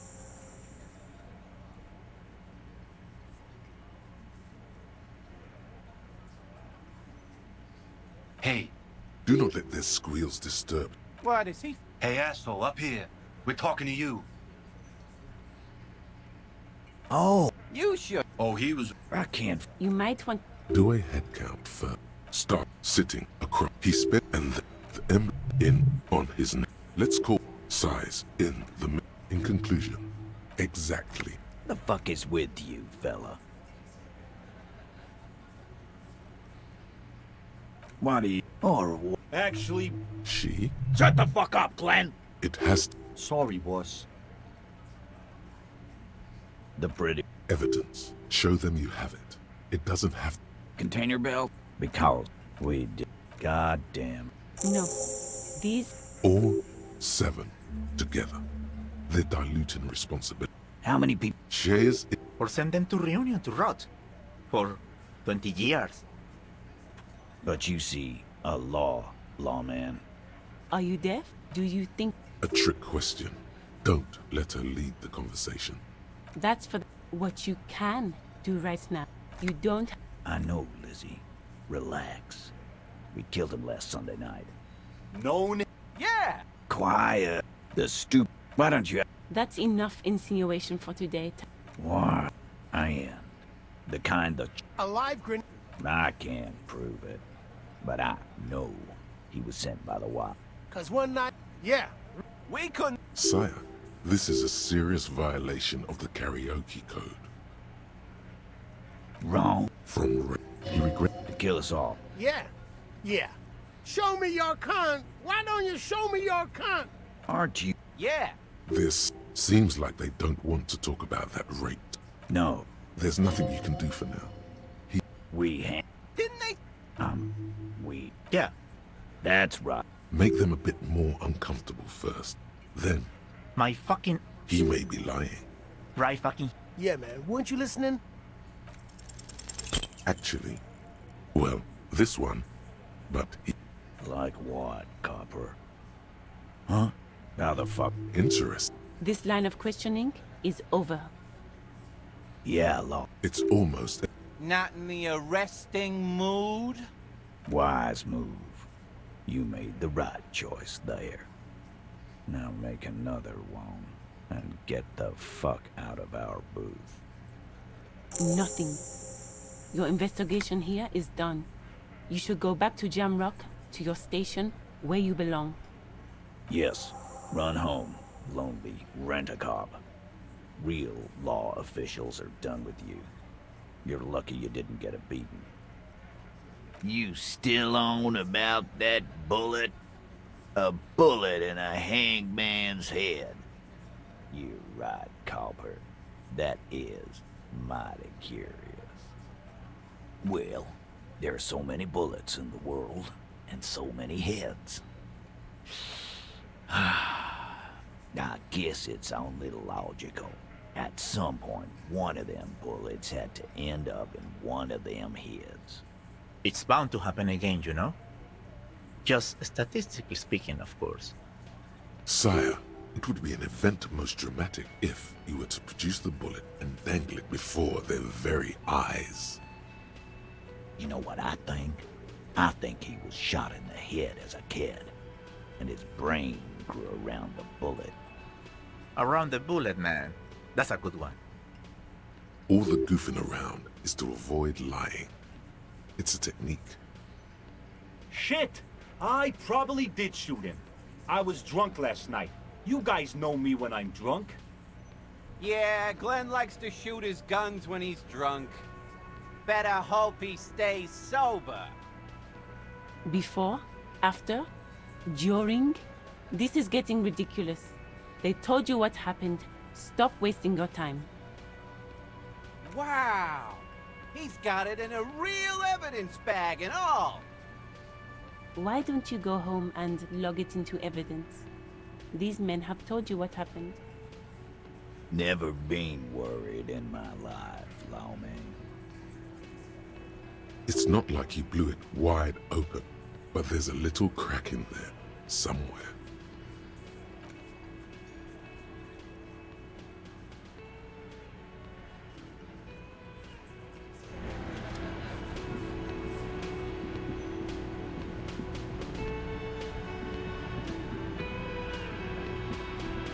Oh, hello, dear. There you are again. There's really no point in manipulating anyone. She'd be only too pleased to tell you about her work. Go on and ask. Oh, I'd be delighted. Truth be told, I could really use the company too. Yes, it's the kind green ape. Half war story, half undiscovered species in the genus Homo. Yes, it was reported by soldiers in South Safra during the war. The kind green ape would visit bunkers during the night, healing wounded soldiers with its saliva. Indeed, there is. It's our closest relative among the cryptids. Same taxonomic family, different genus. Which is to say, the kind green ape is a species with which we share a common ancestor, and that evolved parallel to our own, just like your partners. In everyday speech, human isn't really a scientific category. For all legal and ethical purposes, your partner is a person just like you, so you might as well think of him as being human too. What do you mean? Some argue that the kind green ape should also be thought of as human, especially because it has shown itself to be so humane. I don't dare form an opinion one way or the other without more information, though. My husband did, but it's a shy creature and only shows itself to humans when it feels that it must intervene to save lives. No scientist has ever been able to track it down. It's so mysterious. I really can't tell you anything more about it. That would be the giant of Kokonur. The giant lives in the most arid parts of the vast Kokonur Desert in South Samara, casting a strange light across the barren wastes. The towering luminosity of Kokonur is a bad omen in local folklore. Some say it's a fata morgana, others, fate unimaginable. No one knows for sure. It is like an awful mountain appearing from below the horizon and expanding to cover almost a third of your field of vision. That's what makes it so peculiar. A species surviving at the very limits of scientific law. The giant of Kokonur must be the largest animal the planet can support. There are limits, you see, to how large a metabolism an ecosystem can beget. Some say a gravity anomaly below the Kokonur Desert might allow the creature to grow to these gargantuan sizes. Gravity anomaly? Digging it. Digging this parascientific stuff right here. Cryobacter catlensis. Yes, a unicellular bacterium that was discovered in one of the northernmost points of Kotla on the Boreal Plateau by renowned geologist Caitlin Mijanou some 70 years ago. The bacterial colony Mijanou found had remained alive while frozen in ice for longer than anyone could reliably estimate, certainly from before recorded history. Mijanou disappeared shortly after injecting herself with the bacteria she had brought back to study, no doubt in hopes of prolonging her own life. Yes, the bacteria had survived in the ice since times immemorial. It is not hard to see where she could have gotten the idea. Oh, sweetie. It's not all quite so awful, but prolonging one's life does seem to come with risks. After Mijanou treated herself with the bacteria, she stopped aging, but also became increasingly eccentric and irascible, so that even her oldest friends were forced to pull away. We can assume that she has been living somewhere in the wilderness for decades now, all alone except for the Cryobacter catlensis coursing through her bloodstream. The gnome of Jeroma. Oh, yes. None of its victims survived. Grieving relatives never even found their bodies because the gnome's venom dissolved organic tissue. It was reportedly a small creature with webbed fingers and a protruding forehead and a gangly little thing. Quite scary to look at. A couple of campers found it when it was already dying. They heard an odd wailing in the woods and followed the sound. They were scared and wrapped it in tarpaulin to suffocate it. It still took the gnome of Jeroma an entire day to die. Alas, no. And the first scientist who got his hands on the creature's corpse put it in a jar of formaldehyde, thinking that would detoxify the gnome's venom. Instead, all the venom leaked out of the creature's teeth and into the surrounding liquid, dissolving the creature itself. A poetic end, perhaps, but a real loss for science. Alas, always alas, and then it was gone. Isn't that overly convenient? I understand your skepticism, but that's what happens with things that are rare and stand out. Their disappearance is most memorable, and they are least likely to be found again. What an interesting question. And the answer is yes, there are. The Col de Mamadakwa, or Thin Whisper of Sound. And that's precisely what it seems to be. Self-replicating sound waves, invisible and intangible. It's very afraid of us, which makes it incredibly difficult to track. Col de Mamadakwa can also be translated as a whisper light and low. It could be. As I said, it could be everywhere. And we wouldn't know any better. It could be ringing all the days of our lives and nights. Yes, that's another translation. They're both quite lovely, aren't they? Although the low part is a little ironic. The col de Mama d'Aqua makes, or rather is, such a high-pitched sound that other animals, including humans, can't hear it. It could be everywhere all of the time, and we wouldn't know. Many scientists have asked the same question. Some have claimed that it isn't itself a sound, but a tiny corpuscle that emits sound waves. But there's no evidence to support this theory. Plenty. It's the evidence that led to its discovery. In the 20s, a group of Areopagi ornithologists, that is, scientists who study birds, were trying out a new recording technology for capturing sounds outside the range of human hearing. When playing back recordings they had made in the foothills of the Ea mountain range, they noticed certain anomalies, patterns that seemed random at first, but on closer examination were consistent with the waveforms of songbirds.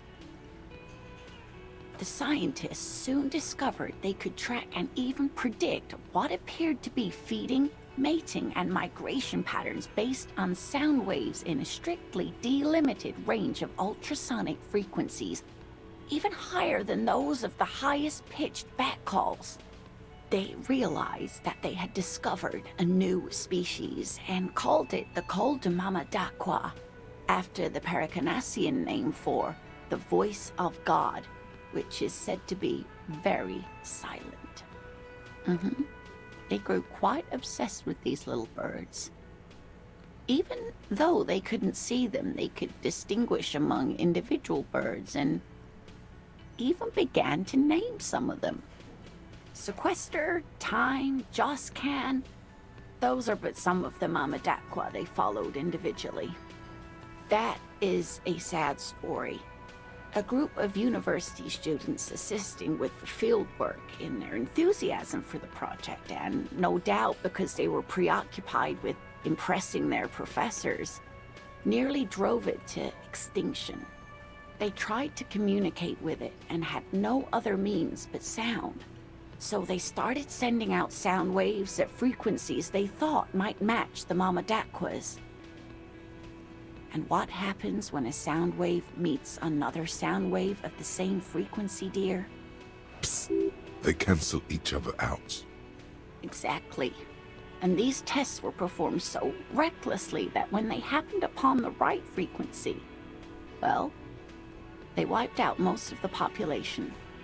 After that, the corpuscle appears to have migrated elsewhere. There have been recordings of anomalies similar to those spotted in Ea, but they've been few and far between. It's impossible to confirm the presence of any stable col de Mama d'Aqua population anywhere. What about what?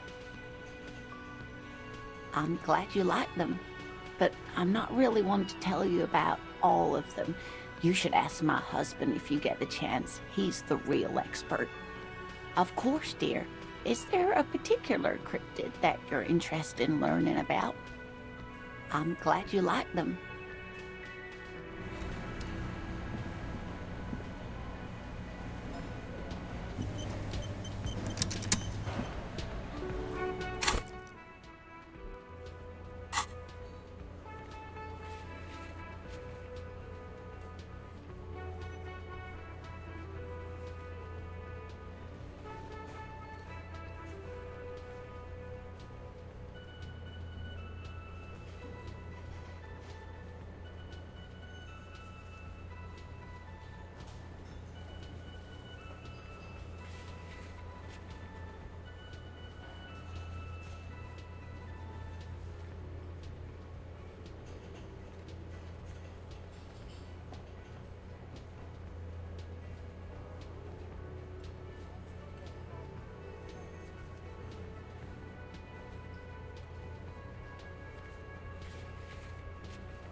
This is not the cleanest bathtub in the world, but it's cleaner than you are right now.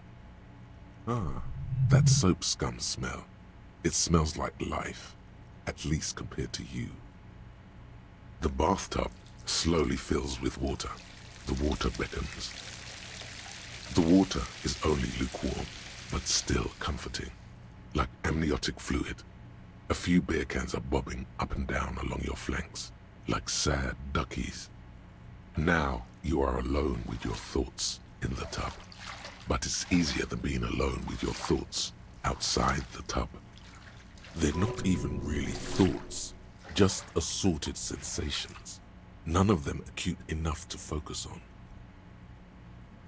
You see the corpse. You can still smell the cadaver on you. It's going to take more than one bath to get rid of that stench.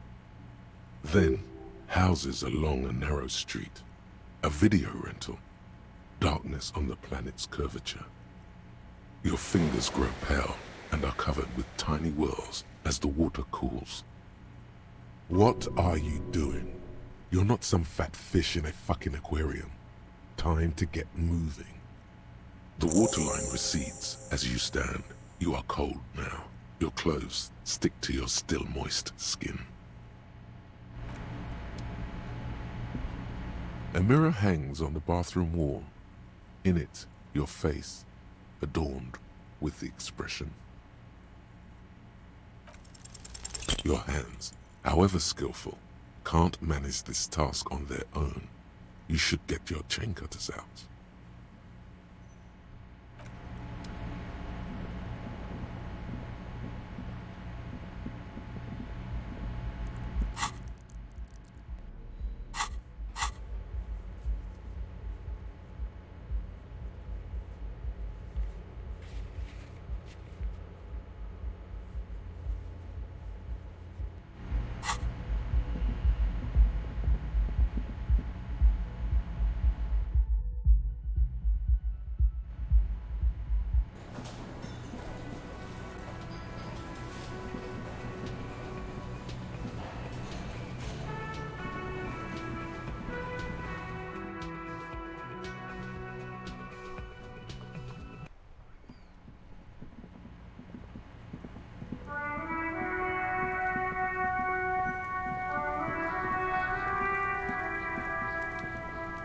There are 8 pairs of tracks in the mud.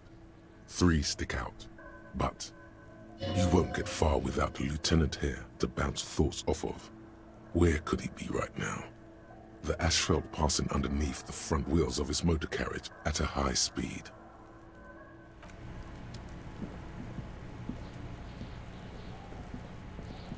Fuck does Kuno care? Kuno doesn't fucking care? I'll die before I squeal, pig.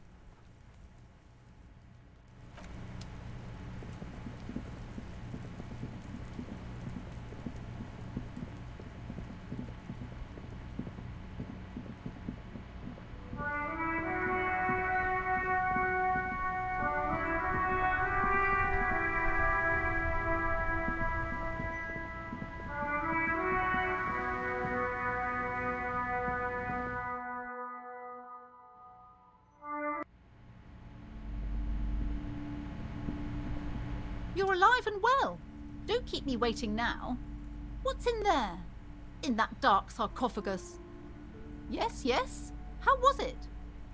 Tell her how ghastly it was. You know it's what she wants to hear. I knew it. Oh, such horrors that have been thrust upon us. But what else did you find? Did anything survive? No, of course not. Have you located the entity? A novelty dice maker? Well, spit it out. Why does she need the dice? For some kind of sorcery? Sometimes they use the ankle bones of sheep.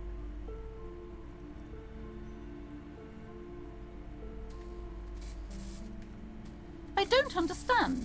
If it's not her, then where is the source of the doom? How did she explain the curse? The narrative she's built herself, it does need tearing down. She's squeezing on the pendant too tight. A drop of blood in her palm. To hell with it. Perchance you ought to just lie, sire. Oh, how horrid! I knew something wasn't right about that place. Tell me, did you find a way to break the curse?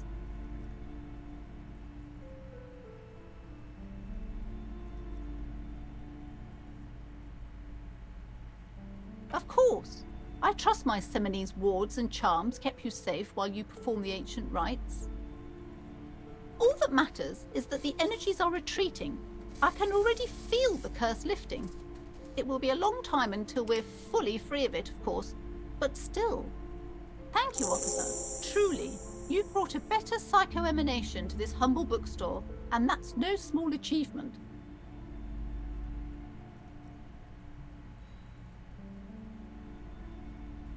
She so badly wants this to be over.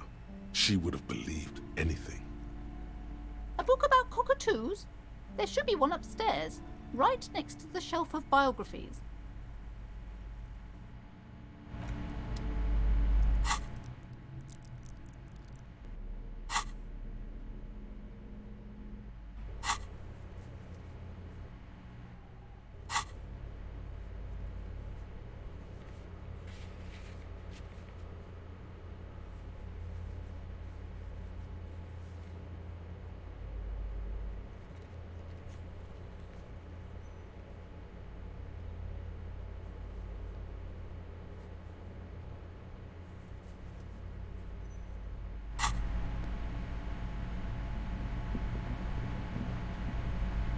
Hi, Ace Detective. Are you here for more books? You have absolutely no idea. Familiar? How? You must have forgotten something you heard again.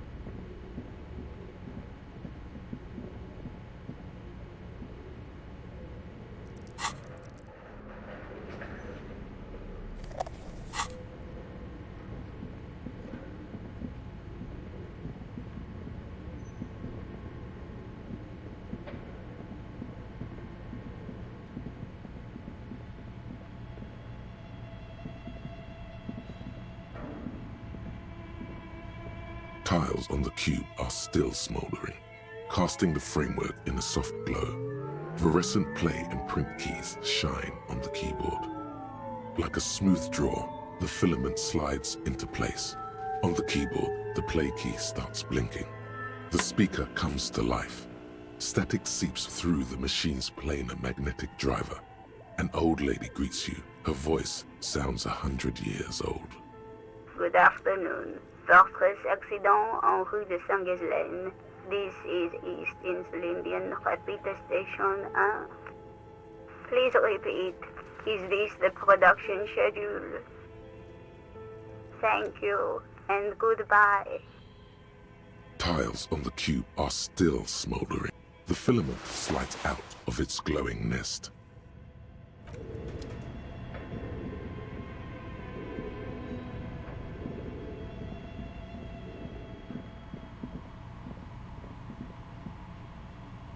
Oh, it's you again. Are you looking for a die? Very good. That will be 7 real for one custom die. Here's the cursed die you ordered.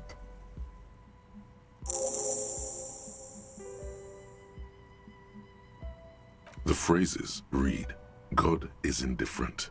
Take all. Lose all. 50-50. Nothing happens. And pale.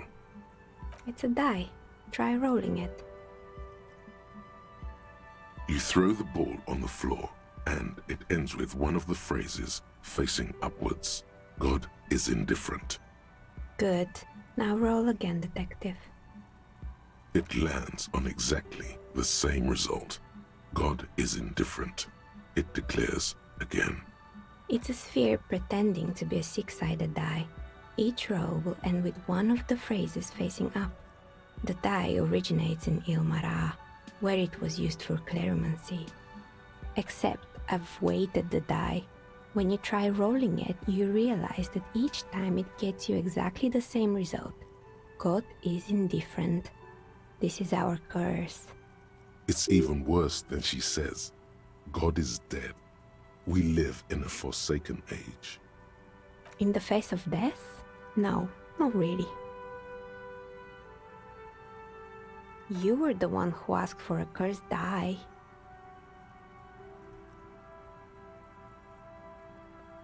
Good luck, officer.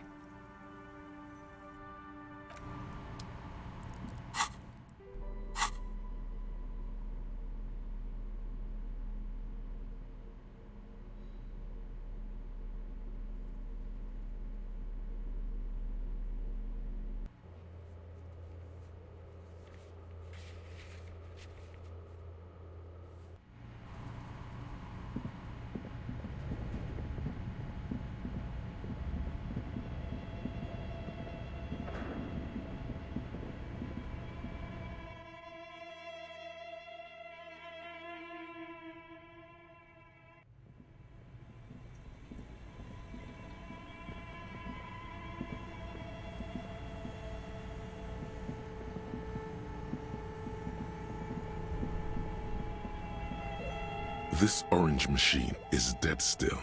It has a hand-cranked ice cream churner and an electric freezer. The ice around it slowly melting. You slip your fingers under the frozen lid, but the ice is too cold for you to get a good grip. A pry bar would come in handy here. If you want to try again, then you need to have the pry bar in your hand, detective. Equip the pry bar by going to the tools.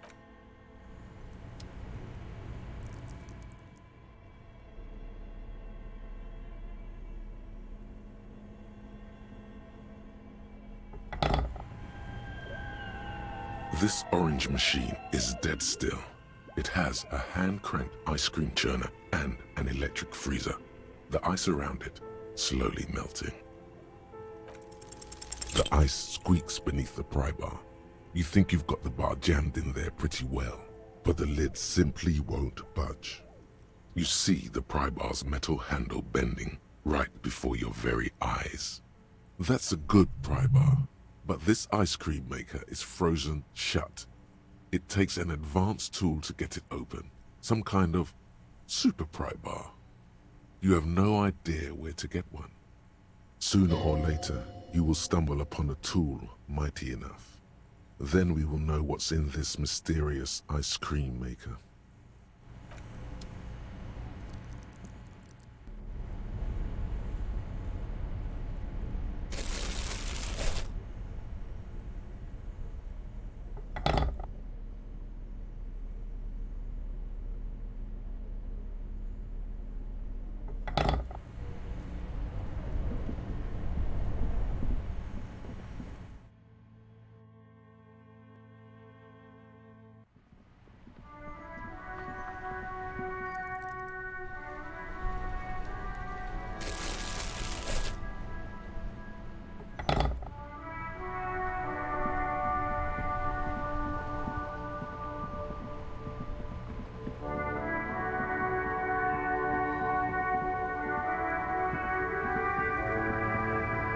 Looking for something, Runt? Come to tell me to fuck off again? No. He's got a smoke right there, in his fucking hand.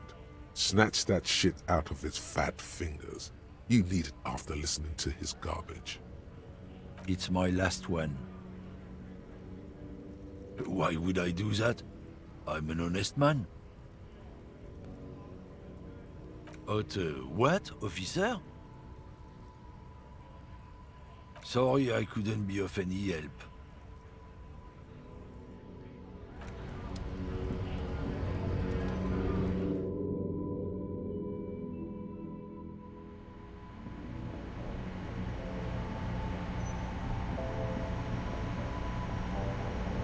The tear machine stands in the corner. A sign says, One bottle equals 10 cents. Your bottles clunk into the machine, and the money appears with a satisfying jingle. You're a richer man now. Do you know what you should do with that money, kiddo? You should buy more alcohol. Enter the endless cycle of consumption.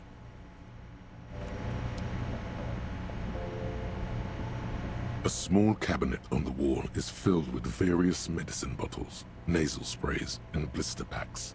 They all bear the Saint Baptiste Pharmaceutics logo.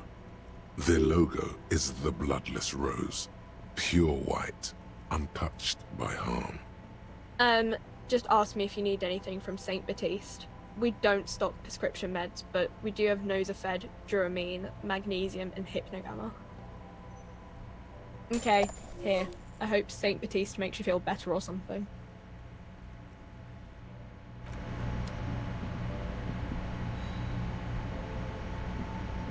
To the left of some croissants and juice bottles, you see several packaged raincoats fill a low shelf. One is missing, the one you legally purchased.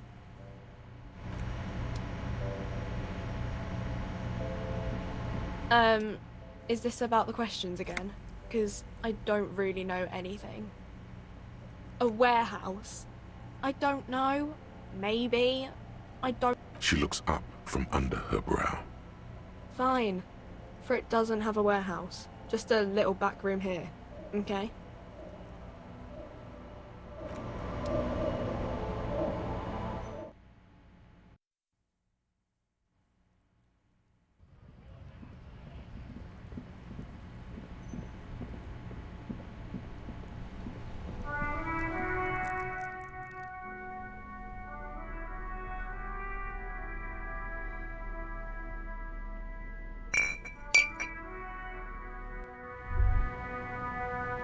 Well, hello. Someone seems to have found himself a bottle of alcohol. Here's where the magic happens. Light reflects off the green glass of the Commodore Red. The gods have been generous. Better pop it open before they change their minds. Wow, the gods of mass production have made this alcohol container laughably easy to open. A child could have done it. Oh yes, the chest pain and the dizziness. You've suffered long enough. Now it's time to drink, to live. Fine, we're not worried. You'll crawl back to this bottle soon enough. We'll give you another chance. Booze always gives you another chance. You've passed up your chance to start drinking alcohol for now, but don't worry. The option to start drinking becomes available again in 2 hours.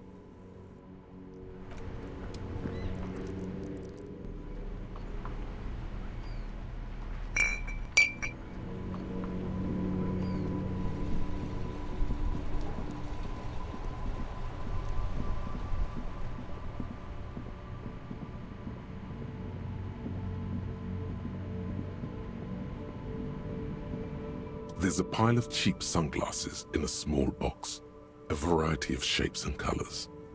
You like sunglasses, officer? I've got the latest styles right here.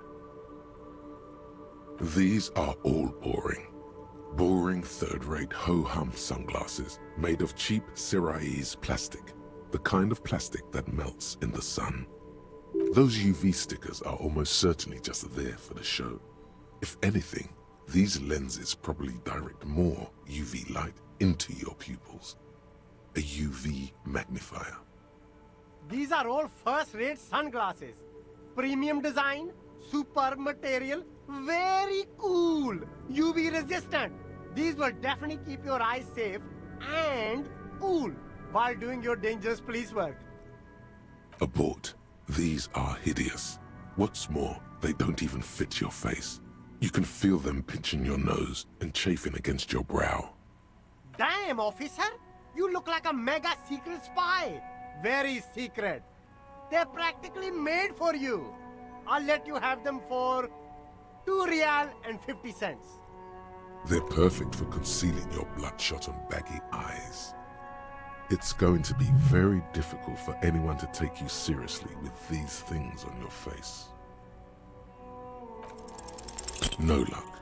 All you find is this lime-colored cellophane visor, produced by a bargain sportswear brand called Amphibian, apparently. There's a malformed green frog on its bent cap. Oh, that visor is perfect for you, officer. It'll definitely keep the sun out of your eyes while you're shooting criminals. Bang, bang!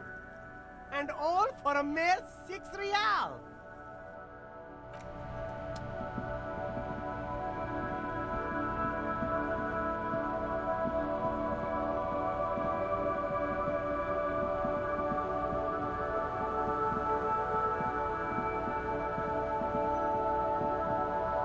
A rusting control panel with loose wires dangling out from the hole where an indicator light used to be, and a mechanical lever sitting in the middle. This panel usually closes the waterlock, turning it into a bridge that lets you cross the canal. But there's a crashed salmon and butter sign in the way. Pulling the lever probably won't do anything.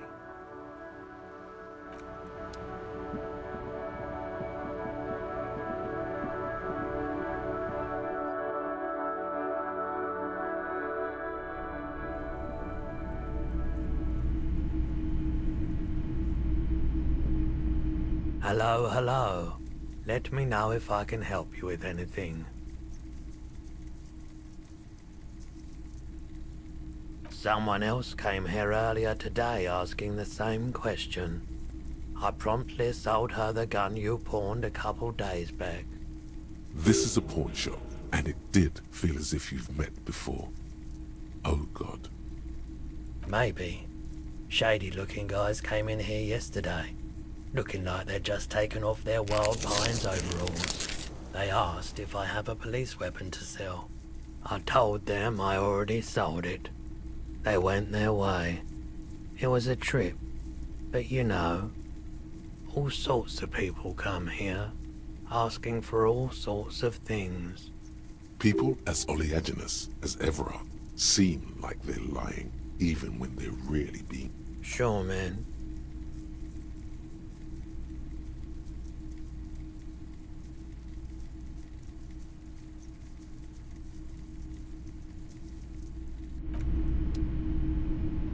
A typical Martinez streetlight sits among assorted floor and table lamps. The boomboxes wait on the shelves, and your boombox, that gold and amber Harman Waushi, stares at you longingly with its tape-reel eyes. Hello, hello. Let me know if I can help you with anything. Sure, let me have a look.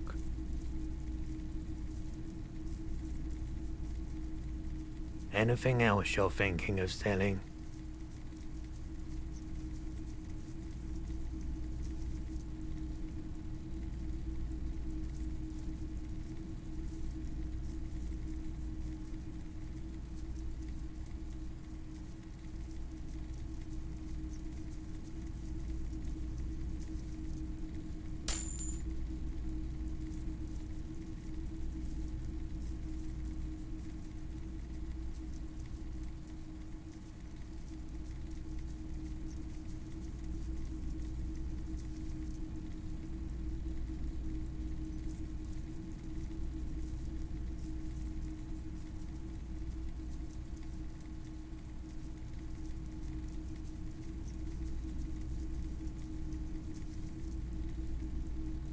Another time, perhaps.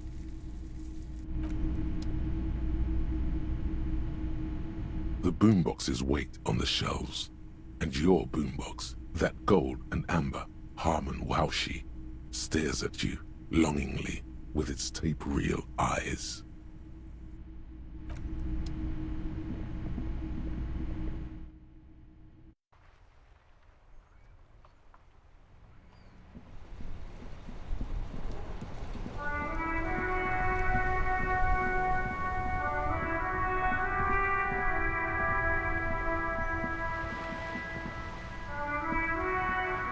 Officer, the mere sight of police in Martinez makes me feel safer already.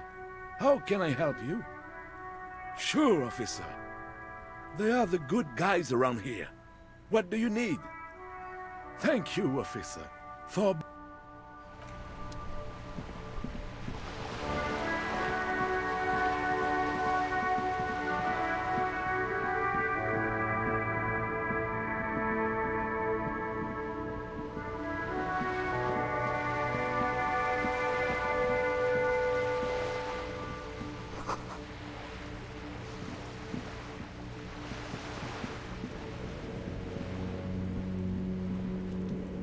This is a wall on the side of an apartment building.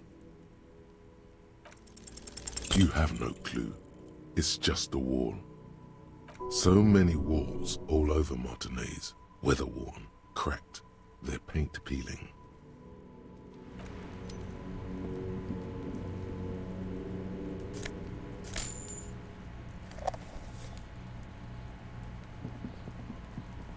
Are you trying to sneak up on me? Come to slit my throat in my sleep? Apparently, she doesn't like people standing behind her back. Logic error.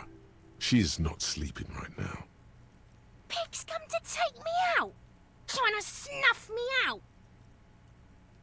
Don't get fucking clever with me, pig. You think you're so clever. Trying to sneak up on me again. Trying to snuff me out. Get away, pig!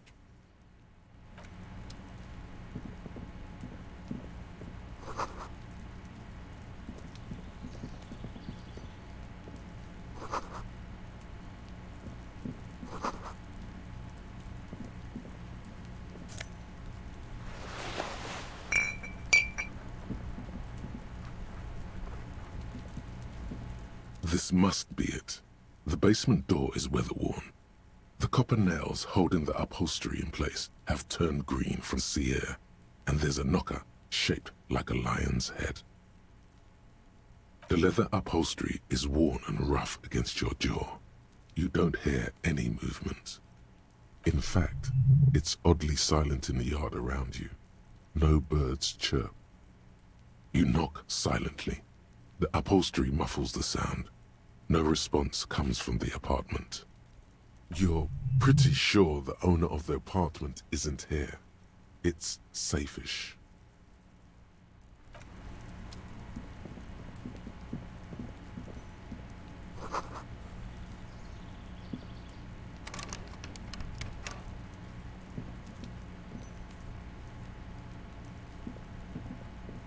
You see a young man on a balcony nursing a cigarette. His eyes have been following you for a while. Not looking for any trouble, officer. There's no trouble. I'm just speaking in a lowered voice. I don't want to be seen talking to the gendarmerie, if that's okay. I just want to finish my cigarette. Don't let him go. This could be your witness. The balcony has a great view of the whole thing. Is it really that important? Like a nervous cat, he keeps stealing looks at the neighboring windows. All right, but make it quick. Once I finish this cigarette, I have to run. Help you? No, sorry, gendarme. I have to run. My name? My name is Martin Martinez. That's definitely not his real name. No, of course not.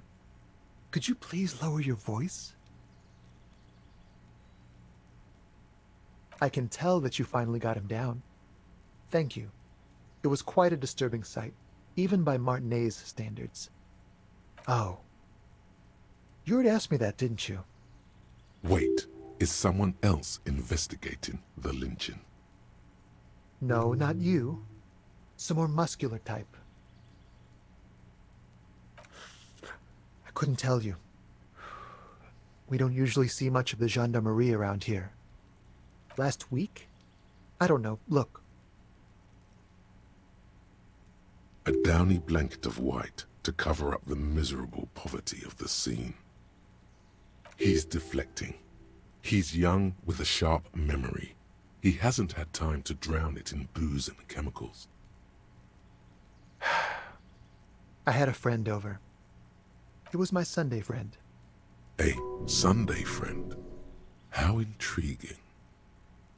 He doesn't reply, gesturing no with his cigarette. Under the grey sky, snow continues to pile on the neighboring windowsills. No. We won't. Now, if you'll excuse me, I really need to get going. Time to bring out your secret charm. Tears and begging. Show him your emotional side. Throw yourself before his very feet like a dog. No, for God's sake, I don't want you to cry. Listen, I really have to go. Ah, there it goes. Wasted. You would have gotten at least a few good drags out of it.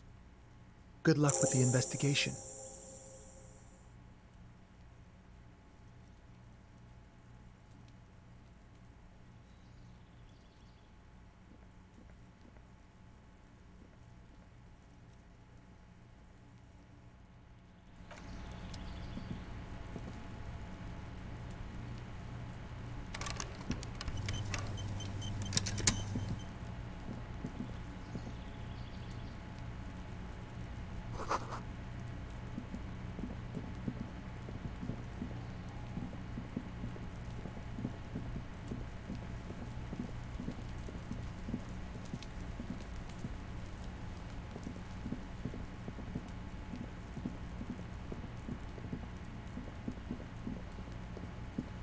A stone, like any other, lying in a whirl of sleet and mud.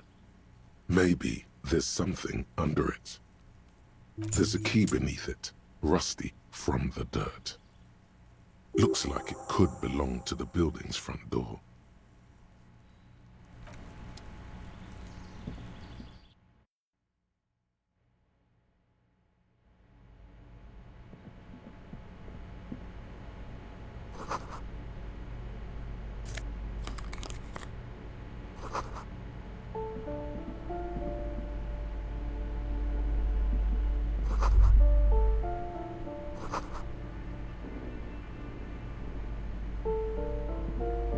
A shabby door hangs oddly on its hinges, secured to the doorframe with a safety chain. An unpaid energy bill is attached, threatening to cut off the electricity. It's addressed to Mr. Uno Doroita. No response. The apartment numbers have fallen off the door, leaving the panel with a sticky 1 shaped shadow and a marker drawn 2. You'll need to equip the chain cutters to enter. Snip right through the metal.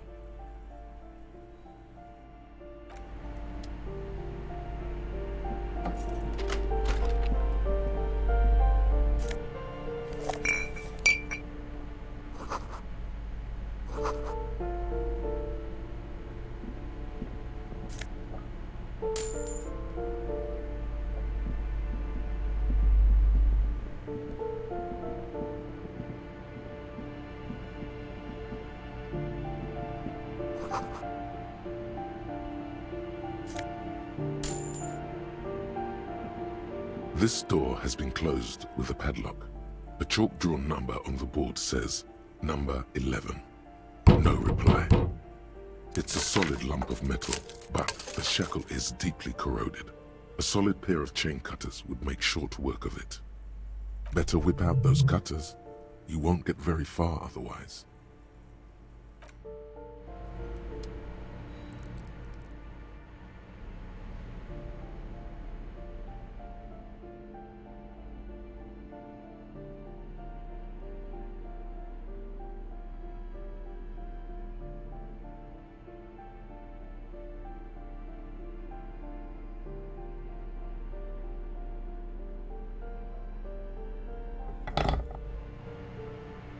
This door has been closed with a padlock. A chalk-drawn number on the board says, number 11. What are you doing? You're trying to cut the body of the lock with the chain cutters, and it's really not working.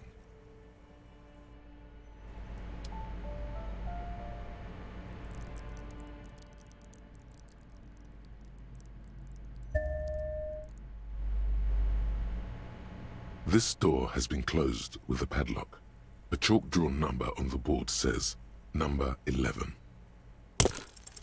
The shackle snaps like a twig, and the lock falls to the floor with a little thud. It should be possible to enter now.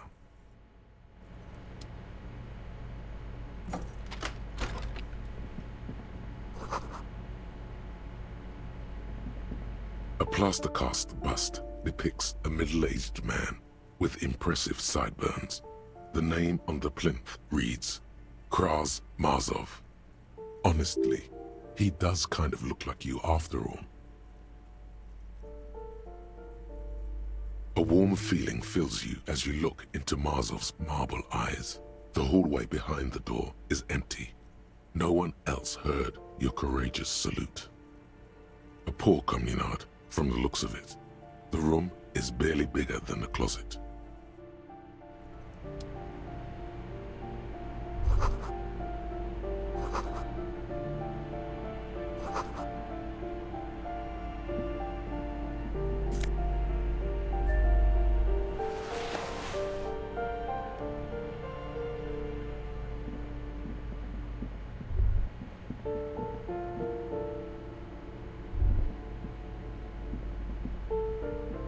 That isn't just a five-pointed star.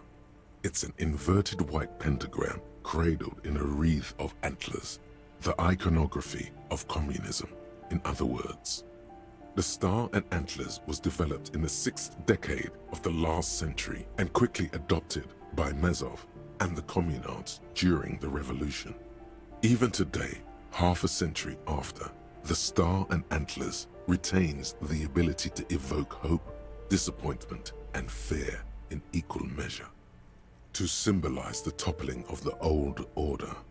Also, some social democrats were already using it, because white is the color of peace. Gone is the glory of hope. Only the scribblings of impoverished students remain in dirty hallways. You are the big communism builder now. It's you or no one.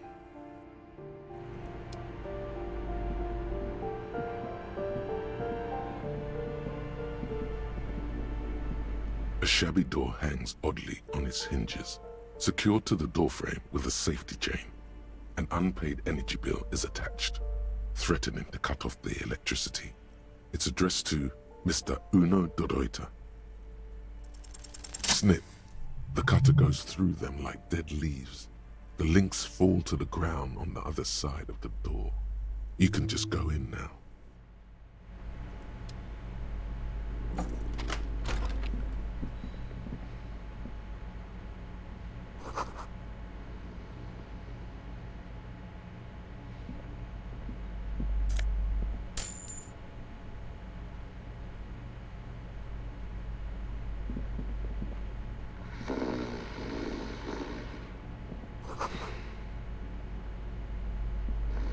A phone book lies open on the table, covering a stack of utility bills. Right next to it, in plain sight, sits a small bottle of amphetamine, conveniently equipped with a straw. You pocket the bottle as if it were the most natural thing in the world.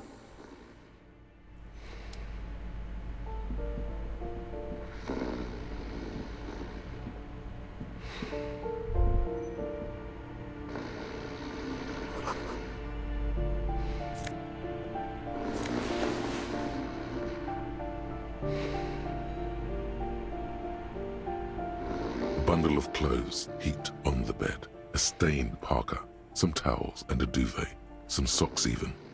In the dark, it looks like a nest. Something underneath there is breathing. Your hand touches a greasy duvet covered in cigarette burns and ketchup stains. You hear a growl. There is something alive underneath it. It's deep in suffering somehow. You see a 60-year-old, fat, red-headed man passed out from large amounts of alcohol, and God knows what else. The smell of shit rises from his mouth. You don't have to take him down. He's already down.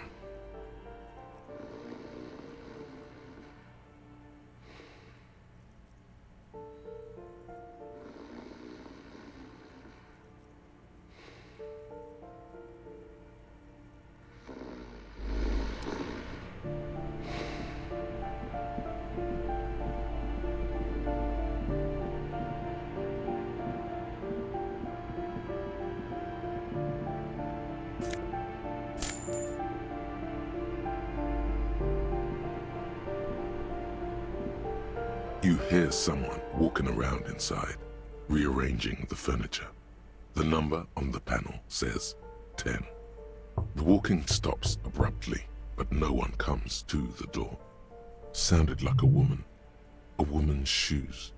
A poor communard, from the looks of it. The room is barely bigger than a closet. Do I have to open the door? Do you have a warrant? I'm not obligated to open the door if you don't have a warrant. It's generally easier to do things if you have literally any reason.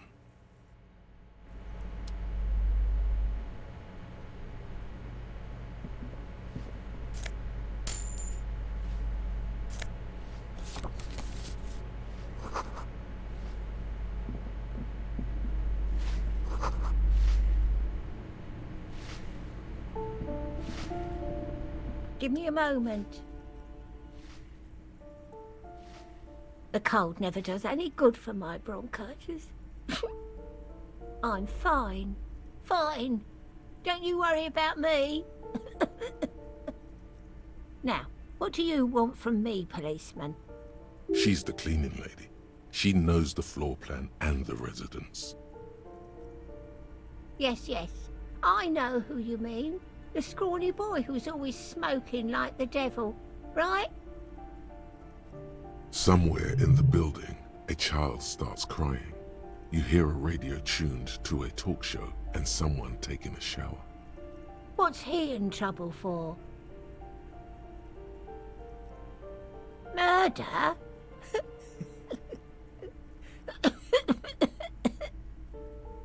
I'll wait till you've got the wrong man. But even so, you're out of luck, policeman. I saw him leave the building just before you came in. He lives upstairs in room 28. Go to the balcony. It's one of those doors there.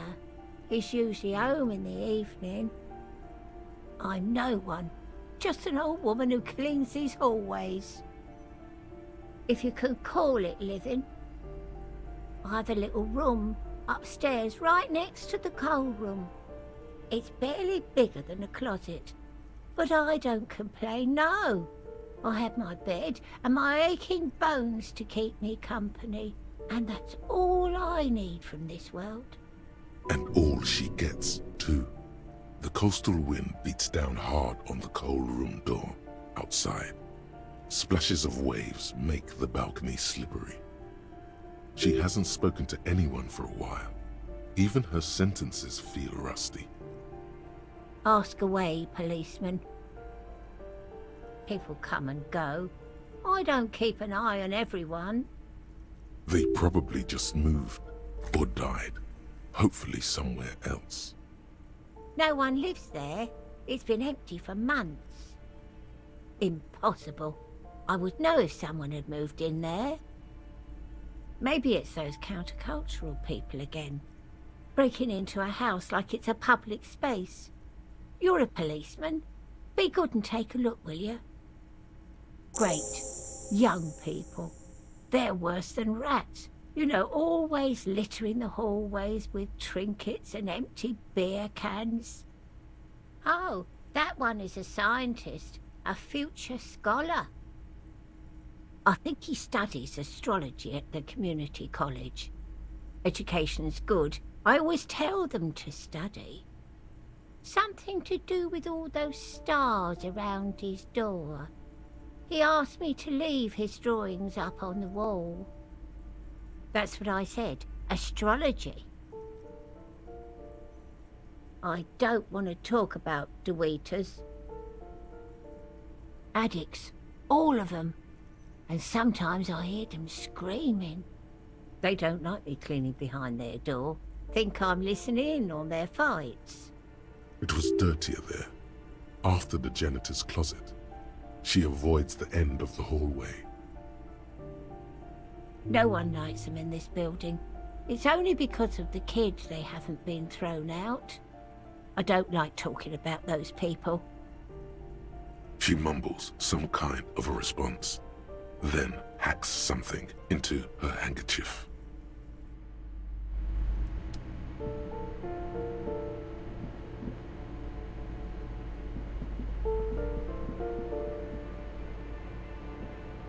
You hear someone walking around inside, rearranging the furniture. Excuse me? Of course not. You have plenty of reason to enter. Oh, come on. Well, that was easy.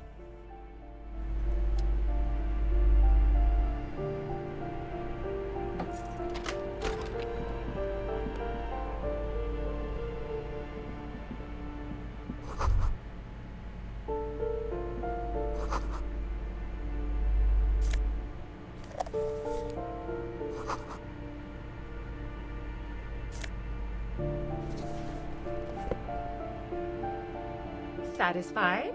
My name is Marielle Charpentier, and I'm an agent with Martinez Realty Associates. I am not breaking in, as I have every right to be here. The keys, see? Boy, there are a lot of different keys there.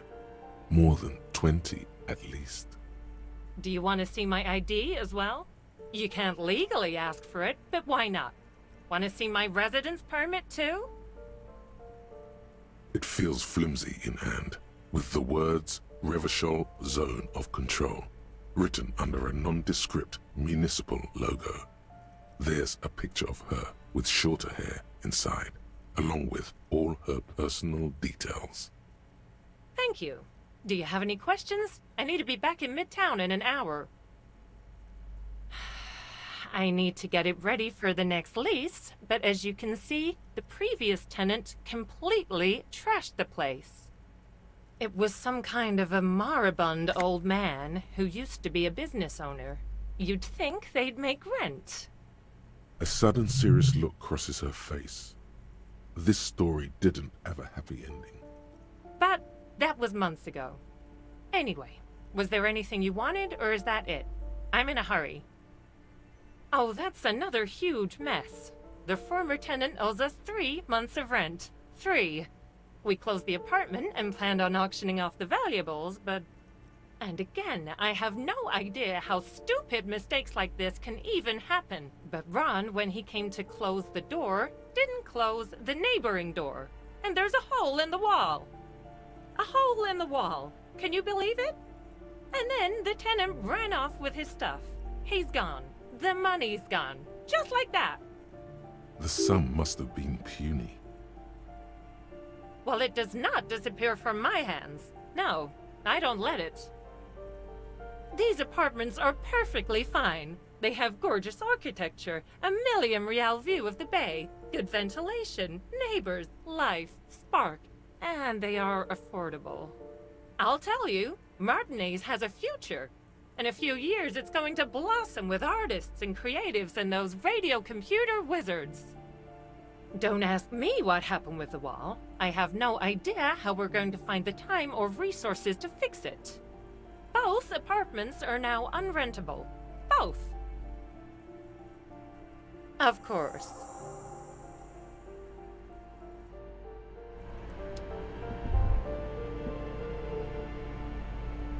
Master Investigator, you just can't keep yourself away from locked and hidden places, can you? Attaboy, the world's secrets were made for you. They wait patiently for you to uncover them.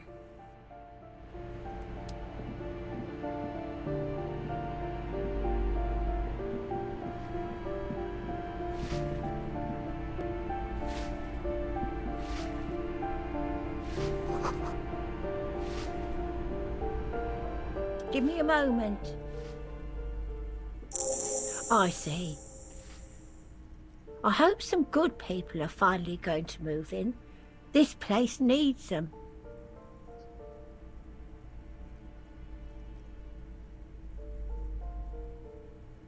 I know those types, yes. There have been some here, but they never make their rent, so they have to move out. I know their type.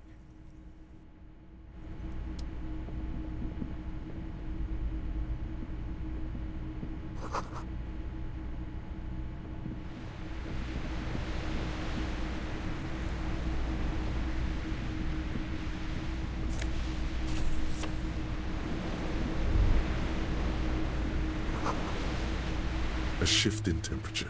The air chills around you. A former architect stands before a slice of window, a room plan in her hand.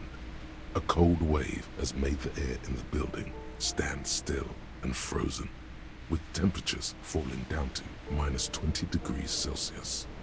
It's clean and empty, with new tapestry embellishing the walls. A standard HB graphite pencil has fallen off a three-legged stool in the middle of the room. She had an eye for beauty.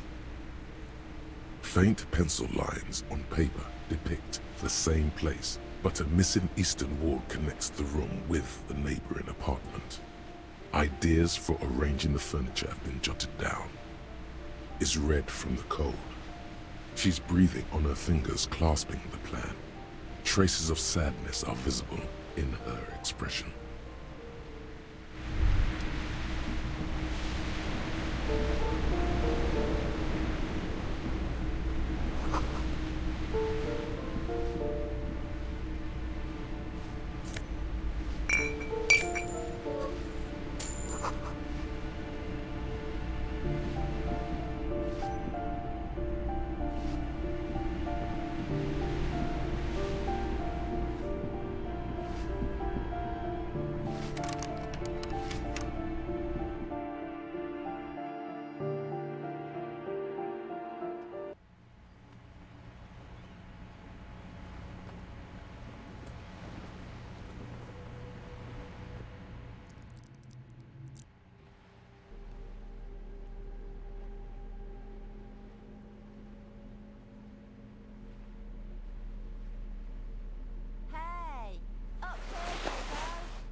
You better keep walking.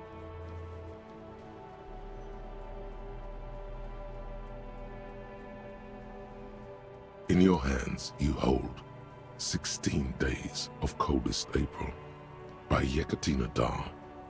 The cover image shows a row of concrete apartments above which span a black and white rainbow. Indeed, the book is unusually heavy in your hands, as though the cover were lined with lead. You flip through the book. The pages are thinner than you realized, and the type quite small and tightly set. It's nearly 600 pages long. Real art is dense and difficult. If it didn't feel like you had to wrestle a suicidal bear to get through it, you weren't really reading. The back cover is dominated by a black and white photograph of the author. She can't be much older than her mid-30s in this photograph. And yet, from this cover, the eyes of a sad old woman stare back at you. In cold, detached prose, the author describes a scene from one of the Yugograd riots in the 20s. Youths overturned motor carriages and set trash cans ablaze, while heavily armored guardsmen dash in and disperse them in a flurry of baton blows. The Yugograd riots took place from 27 to 29. Fueled by ethnic unrest and the state's repressive tactics, these events are often seen as marking the end of a brief period of liberalization known as the Yugograd Spring. Like all such periods, it is frequently memorialized in art and literature. As ethnic tensions run wild, a pair of young lovers meet each other on the street. Somehow, in the middle of all the chaos, they manage to lock arms and look into each other's eyes. It would physically hurt you to keep reading, are you sure? They go through a brief and somewhat awkward love affair, and in the end, they betray each other and succumb to the absurdity of Gradian life. The man becomes a lens grinder, completely abandoning his former existence. He toils through the daily drudgery at the Lenka polyfabricate. Happiness and fulfillment have eluded him his whole life. And in the end, he has nothing to do but dedicate himself to the craft. She spends the next several decades standing at a conveyor in a Sosnovo fish processing plant. The smell of fish guts slowly seeps into her hair and skin. as every single one of her dreams dies, one by one. The memory of their short time spent together tortures the former lovers ceaselessly until the end of their days. Years pass in solitude, their bodies growing ever more decrepit. As life leaves their remains between the soil sheets, their final thoughts are filled with regret.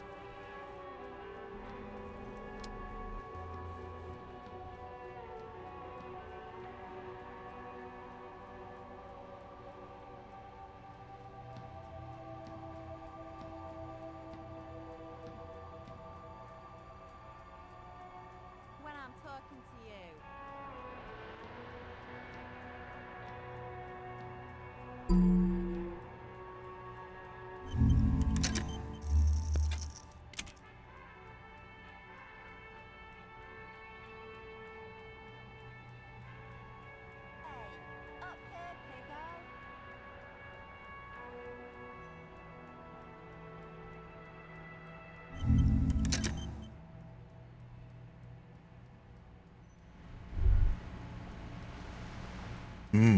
The luxury of fine things. Just look at those black monk straps. After spending an entire day hustling, who's to say that you didn't deserve a pair of ridiculously expensive shoes on your tired feet? Beautiful things give you a rush. It's power, crafting your style, draping your flesh in silk and leather, deciding how to present yourself to the world. Remember, when they come to take it away from you, you worked for those shoes. Whether you like it or not, wearing these shoes has made you more liberal, ultra-liberal. They're either a gateway drug or a booster pack to get you deeper into free market ideology.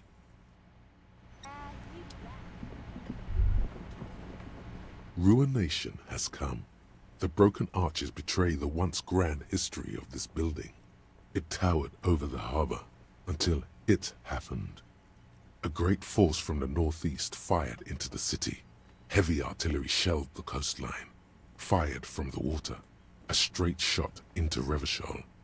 The tenement acted as a defensive wall against the worst of the shelling until it was destroyed, and they had a direct firing line. The wind blows through your hair. The sea breeze cuts around you, high on the balcony as you stare over the edge at the sea. The waves of the Martinez Inlet roll over the fallen remains of the building. The dark waters obscure the better part of the remains. What didn't fall into the ocean was used as scrap. What wasn't used as scrap was thrown into the ocean. Those arches acted as support for something greater than what you see now. Only 3 stories stand where 9 to 12 once did. Restoration has failed. What the shelling took out was never rebuilt. Underwater, iron helmets have sunk deep into the sand and the mud. Helmets of soldiers, and their finger bones too, and clavicles, littering the ocean floor. A fleet, the combined armies of Occident and Grad, with Mesk volunteers, a 5-nation army, hundreds of vessels. They massed airships further down in the Bay of Revachol. The artillery was so powerful. The ships not only required gyroscopic stabilization, they were anchored into the ocean floor as well. Many are still there to this day. If you squint, you can just barely see the shadow on the water, far in the northeast. Cannons still ready to placate Revachol. Coalition warship Archer can shoot 50 shells a minute on 20 co-aligned archers. They will reach the city in 58 seconds. From the eyes of a seagull, a nest of brown hair not worth the 50-foot dive. From a pedestrian on the dock, a rugged man staring out to sea, mere feet from fatality. From a guest on the balcony of the Whirling in Rags, a silhouette imposing enough to be seen at a distance. The chill is bracing. The salt hangs in the air. The wind from the ocean pushes at you, smoothing your moustache.